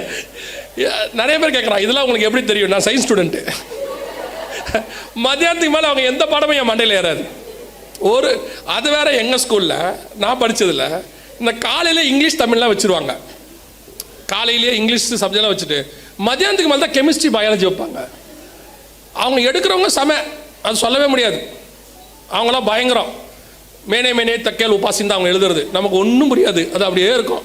CH2 O2 F2 M2பாங்க. ஏன்டா எனக்கு ஃபஸ்ட்டு ஏன் இவங்க ஆல்ஃபபெட்டை தப்பாக எழுதுறாங்க, ABCD இப்படிலாம் எழுதணும், ஏன் தப்பாக எழுதுறாங்க, இப்படி யோசிச்சுட்டே உட்காந்துருப்பேன். அப்படியே எழுதுவாங்க. எழுதிவிட்டு அவங்க ஒரு பாடம் நடத்துவாங்க பாருங்க, அரை கண்ணு முக்கா கண்ணா இருக்கும். அப்படி மார்க் எப்படி வரும்? சரி, வீட்டுக்கு வந்தாச்சு. வந்த உடனே மார்க்கு குறைவாக இருக்குது, நம்ம நீட்டுக்கு போனோம், சதுரத்துக்கு போனோம், நம்ம வந்து முக்காலுக்கு போனோம், ஸ்கொயருக்கு போகணும்னு சொல்லி அதுக்கு ஒரு டியூஷன். ஒரு வருஷம் பாஸ் பண்ணுறதுக்கு ஒரு நாளைக்கு 8 மணி நேரம் 10 மணி நேரம் படிக்கணும்னு உங்களுக்கு தெரியுதே. இந்த பூமியை கிராஸ் பண்ணி பரலோகத்துக்கு போகிறதுக்கு இந்த பைபிளை எவ்வளோ படிக்கணும் தெரிய வேணா? ஆண்டவர் சொன்னார், நீங்கள் அளக்கிற அளவின்படி உங்களுக்கு. நீங்கள் ஆண்டவர்கிட்ட போய் நிற்கும் போது ஆண்டவர் இந்த சப்ஜெக்ட் அப்படியே திருப்பி கேட்குறாருன்னு வச்சுக்கோங்க. புதுசாக ஒன்றும் கேட்க வேண்டாம். உன் பையன் பாஸ் ஆகிறதுக்கு புக்கை படின்னு தலவாட அடிச்சுக்கிட்டிய. நான் தான் சொன்னனே, இரவும் பகலும் என்னுடைய வேதத்தை தியானமாக இருக்கிற மனுஷன். நான் சொன்னனே, பரலோகத்துக்கு வரணும்னா வசனத்தை தவிர வேற வழி இல்லை, அதான் பாதைக்கு வெளிச்சமாக இருக்குன்னு சொன்னனே. ஏன் படிக்கலன்னு கேட்டால் என்ன பண்ணுவிய? சில ஆட்கள்லாம் ஒரு நாளைக்கு ஒரு தடவை கூட பைபிள் எடுக்கிறது இல்லை. சிலருக்கெல்லாம் பைபிளுங்கிறது எப்படி தெரியுமா? இந்த பேக்கெட்டில் ஒரு பேனா வச்சிருப்பாங்கல்ல, அந்த மாதிரி எழுதுறானோ இல்லையோ பேனா எடுத்து சொல்லிடுவான். அந்த மாதிரி கையில் ஒரு பைபிளோட வரது சர்ச்சுக்கு, அது கம்பீரமாக அந்த உட்காந்துருக்கிறது, அப்புறம் முன்னாடி வைக்கிறது, அப்புறம் எடுத்துக்கிட்டு வீட்டுக்கு போகிறது. போன உடனே அதை தூக்கி எங்கேயாவது போட்டுறது. திடீர்னு பாஸ்டர் வந்துட்டு சர்ச்சுக்கு வீட்டிலேருந்து வந்து ஏதாவது வீட்டு ஹவுஸ் விசிட்டிங் வந்துட்டு எங்கே பைபிள் எடுங்க, ஒரு சங்கீதம் வாசிக்கலான்னா குடும்பமாக பைபிள் தேடுது. பைபிள் எங்க? பைபிள் எங்க? பைபிள் எங்க? எங்க பைபிள்? டெய்லி படித்தா தானே இருக்கும். அப்புறம் ஓடி போய் ஒரு பைபிள் எடுத்துகிட்டு வருவாங்க. அந்த பைபிள் அவங்க கொடுக்கும்போது நான் பார்த்துருக்கேன் பாருங்க, செம கோபமாக வரும். இந்த மேலே இருக்கிற தூசி இப்படி தொடச்சி கொடுப்பாங்க. அப்படி அப்போனா அந்த பைபிள் என்ன ஆயிருக்குது? அது வரைக்கும் எடுக்கவே இல்லை அவனுங்க. ஆனால் சர்ச்சில் ஜோம் பண்ணும் போது, ஆண்டவராக இயேசு கிறிஸ்து வரும்போது முதலாவது குடும்பத்தோடு கூட நாங்கள் ஒரு பைபிளும் போக மாட்டான். பைபிளும் வாசிக்க மாட்டீங்க, ஜபமும் பண்ண மாட்டீங்க, ஊழியமும் பண்ண மாட்டீங்க. ஞாயிற்றுக்கிழமை 1 மணி நேரம் வந்துட்டு போயிட்டா பரலோகத்துக்கு போயிடலான்னா எவன் சொன்னான்? ஒரு பையன் பாஸ் ஆகிறதுக்கு 8 மணி நேரம் ஸ்கூலுக்கு போகிறான், 2 மணி நேரம் டியூஷன் படிக்கிறான், 10க்கு நைட்டு 10 மணி வரைக்கும் படிக்கிறான், காலையில் எழுந்து படிக்கிறான். அவனே 80 மார்க்கு 90 தான் எடுக்கிறான். நீங்கள் வாரத்துக்கு ஒரு நாள் வந்துட்டு பரலோகத்துக்கு போயிடும்ன்ற நம்பிக்கை இருந்தால் எப்படி? தயவு செய்து நன்றாய் புரிந்து கொள்ளுங்கள். உன்னுடைய பேழைக்குள்ள உனக்கு தேவையான ஆகாரம் இருக்கணும். உனக்கு தேவையான ஆகாரம் இருக்கணும். அந்த பலமான ஆகாரம் தான் கொண்டு போகும். நம்ம ஊர்லலாம் சொல்லுவாங்க, ஒரு பிள்ளை பெரிய மனுஷி ஆயிடுச்சுன்னா நல்ல சாப்பாடு கொடுப்பாங்க. நல்லா கொடுத்து கல்யாணம் ஆகிற வரைக்கும் நல்ல சாப்பாடு சொல்லுவாங்க. அப்போ கொடுக்குற சாப்பாடு தான் சாவர வரைக்கும் பாங்க. பிள்ளை பிறக்கிறதுக்கு அதுதான் பலன் பாங்க. அதே தான் உங்களுக்கும் சொல்கிறேன். எவ்வளவு பலமான ஆகாரத்தை சாப்பிடுகிறீர்களோ அவ்வளவு பலமாய் ஆவிக்குரிய பிள்ளைகளையும் பெற்று வருகை வரைக்கும் அந்த வசனம் தான் உங்களை பரலோகத்துக்கு கொண்டுட்டு போகும். சும்மா சபைக்கு வந்துட்டு செய்தி கேட்டுட்டு போயிட்டா பரலோகத்துக்கு போயிடலாம் நினச்சிங்கன்னா நோ சான்ஸ். அது மிருகத்துக்கான சாப்பாடு, அது லகுவான புல்லு. அது அவங்க வர்றவங்களுக்கு, ஞாயிற்றுக்கிழமை புதுசாக வர்றவங்களுக்கு ஓகே, புது ஆத்மாக்களுக்கு சரி, துக்கத்தோட வருகிறவனுக்கு கர்த்தர் ஆறுதல் அளிக்கிறார், எவாஞ்சலிசம் மெசேஜ் ஓகே, அதில் இல்லைன்னு சொல்லலை. ஆனால் விசுவாசிக்கு, நோவாவுக்கும் அவன் மகனுக்கும் அந்த ஆகாரம் பத்தாது. அதுக்கு தான் ஆண்டவர் 2த்தையும் பிரித்து சொன்னார். நீங்கள் ஆகாரத்தை சேர்த்துக்கொள்ளுங்கள் சொல்ல, உனக்கும் அவைகளுக்கும் ஆகாரத்தை சேர்த்துக்கொள். அது புல்லு சாப்பிட்றது, நீ பலமான ஆகாரம் சாப்பிட்றாள். இது 2ம் பேழைக்குள்ள இருக்கணும். பேழைக்குள்ள 3 காரியங்கள் முக்கியமாக இருக்கணும். 1, நீங்கள் உங்கள் தரிசனத்தோடு உள்ளே இருக்கணும். 2, என்ன இருக்கணும்? சகல விதமான ஜாதிகளும் சேர்த்துக் கொள்ளப்பட வேண்டும். 3, எல்லாருக்கும் தேவையான இந்த பேழை தான் வரப்போகிற அழிவிலிருந்து தப்பிக்கும். அல்லேலூயா. இந்த 3ம் பேழைக்குள்ள இருந்தால் தான் பேழை என்ன செய்யும்? இல்லைன்னா யோசிச்சு பாருங்க, ஆகாரம் இல்லைன்னு வச்சுக்கோங்க, கதவு மூடியாச்சு, ஒரு வருஷம் சாப்பாடு இல்லாமல் உள்ள எல்லாம் என்ன ஆகும்? உள்ள எல்லாம் என்ன ஆகும்? செத்து போயிடும். நீ உள்ளேயும் சாகக்கூடாதுன்னா உள்ள கண்டிப்பாக என்ன இருக்கணும்? ஆகாரம் இருக்கணும். நாம் ஜெபிக்க போகிறோம். ஏந்திரிக்கலாமா நம்ம தேவ சமூகத்தில்?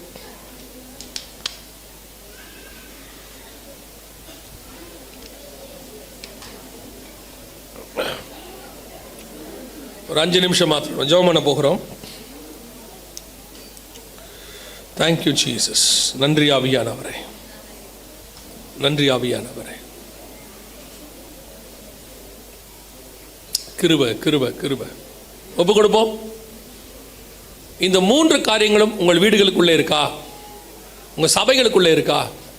உங்களுக்குள்ளே இருக்கான்னு பாருங்க. முதலாவது, கர்த்தருடைய தரிசனம் உங்களுக்குள்ளே இருக்கணும். உங்களுக்குள்ளும் உங்கள் குடும்பத்துக்குள்ளும் கண்டிப்பாக இருக்கணும். உங்கள் வீட்டுக்குள்ள எவ்வளவு வசதியான பொருள் இருந்து பேச வேண்டாம், எவ்வளவு வசதியான பொருள் இருந்து எவ்வளவு சொகுசா நீங்க உள்ள இருந்தாலும் இயேசு இல்லாவிட்டால், அந்த தரிசனம் விசுவாசம் இல்லாவிட்டால் கஷ்டம். 2வது, உங்க வீட்டுக்குள்ள நல்ல ஆகாரம், கர்த்தருடைய வார்த்தை இருக்கணும். வெறும் வசனத்தை அட்டையில மாற்றுறது பிரயோஜனம் இல்லை, அந்த வசனம் இருதயத்துக்குள்ள இருக்கணும். எல்லா பக்கமும் வசனத்தை மாட்டிட்டா பிசாசு வராதுன்னு அர்த்தம் இல்லை. வசனம் உங்களுக்குள்ள இருந்தாதான் பிசாசு வராது. கடைசியாய் நம் பேழைக்குள்ள சகல விதமான ஜாதிகளையும் சேர்த்துக்கொள்ளணும். எல்லாம் ஜோடு ஜோடா உள்ள வரணும். குடும்பம் குடும்பமாக ஆத்துமாக்கள் உள்ளே வரணும். அந்த வாஞ்சை இருக்கணும். ஆண்டவர் சொல்றாரு, சேர்த்துக்கொள், உன்னோட சேர்த்துக்கொள். நீ கிறிஸ்துவை சந்திக்க போகும்போது வெறும் கையா போகவே முடியாது. 3 காரியங்களை பேழைக்குள்ளே கர்த்தர் சொல்லுகிறார். இன்னைக்கு நாம ஜெபிக்க போகிறோம். முதலாவதாக குடும்பங்களுக்காக, 2வது ஆத்மாதாயம் பண்ண ஒப்பு கொடுக்கிறவர்களுக்காக, 3வது கர்த்தருடைய வேதத்தை தியானிப்பதற்காக. இந்த 3 காரியங்களுக்கு நாம ஜெபிக்க போகிறோம். இந்த 3 எனக்குள்ள இருக்கணும். எங்க வீடும் சபையும் அப்படிப்பட்ட ஒரு பேழையா இருக்கணும். வரப்போகிற அழிவிலிருந்து இந்த பேழை தப்பிக்கணும். அப்படி விரும்புகிறவங்க எல்லாம் உங்கள் கரங்களை தேவனுக்கு நேராக உயர்த்தி, ஆண்டவரே, நீர் வரும்பொழுது நானும் என் வீட்டாரும் ரட்சிக்கப்படத்தக்கதாக, அழிவிலிருந்து மீட்கப்படத்தக்கதாக இந்த பேழைக்குள்ள இதெல்லாம் இருக்கணும். அப்பா, ஒப்பு கொடுப்போமா? Thank you Jesus. நல்ல தகப்பனே, கரங்களை உயர்த்தி ஜெபிக்கிற ஒவ்வொருத்தருக்குள்ளேயும் உடைய தரிசனம் புறப்பட்டு வருவதாக. ஆண்டவரே, தற்காலத்தில் காணாதவைகளை குறித்து தேவ எச்சரிப்பு அவர்களுக்குள்ளே வருவதாக. அதற்கான ஒரு ஆயத்தம் வருவதாக. முழு குடும்பமும் போக வேண்டும் என்கிற எண்ணம் வருவதாக. ஒரு ஆயத்தம், குடும்பம் குடும்பமாய் ஆயத்தப்படுவார்களாக. ஒவ்வொரு வீடுகளிலும் குடும்ப ஜெபம் ஆரம்பிக்கப்படுவதாக. தனிப்பட்ட ஜெபம் ஆரம்பிக்கப்படுவதாக.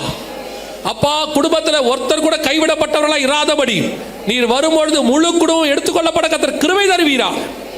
Thank you Jesus. 2வதாக, ஆண்டவரே, கரங்களை உயர்த்தி ஜெபிக்கிற ஒவ்வொருத்தரும் ஆத்துமாதாயம் பண்ணுகிறவர்களாக, அநேகருக்குமே அறிவிக்கிறவர்களாக, சந்திக்க வரும்போது வெறுங்கையாய் வராதபடி, சந்திக்க வரும்போது திரளான கூட்டத்தை கொண்டு வருகிறவர்களாக, ஒரு சமாரிய ஸ்திரீயை போல, ஒரு மரியாளை போல, ஆண்டவரே, ஒரு பிசாசு பிடிச்ச மனுஷனுடைய கிராமத்தை போல ஒரு கூட்டத்தை கொண்டு வந்த இடத்துல ஒப்படைக்க கர்த்தர் கிருபை பாராட்டுங்கப்பா.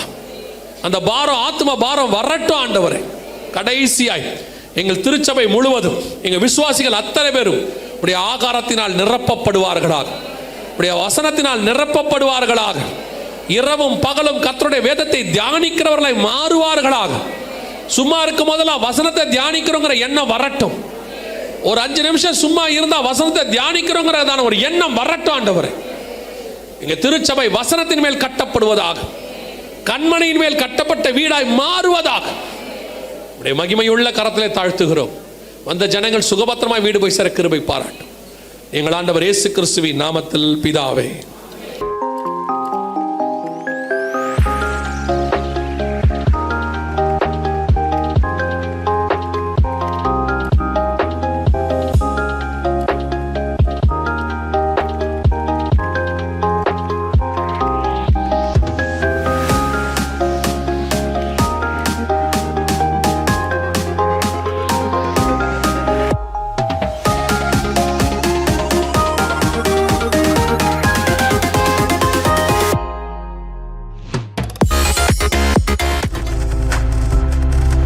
நீங்கள் பார்த்து கொண்டிருப்பது உங்கள் ஜாய் டிவி. உங்கள் துக்கம் சந்தோஷமாய் மாறும்.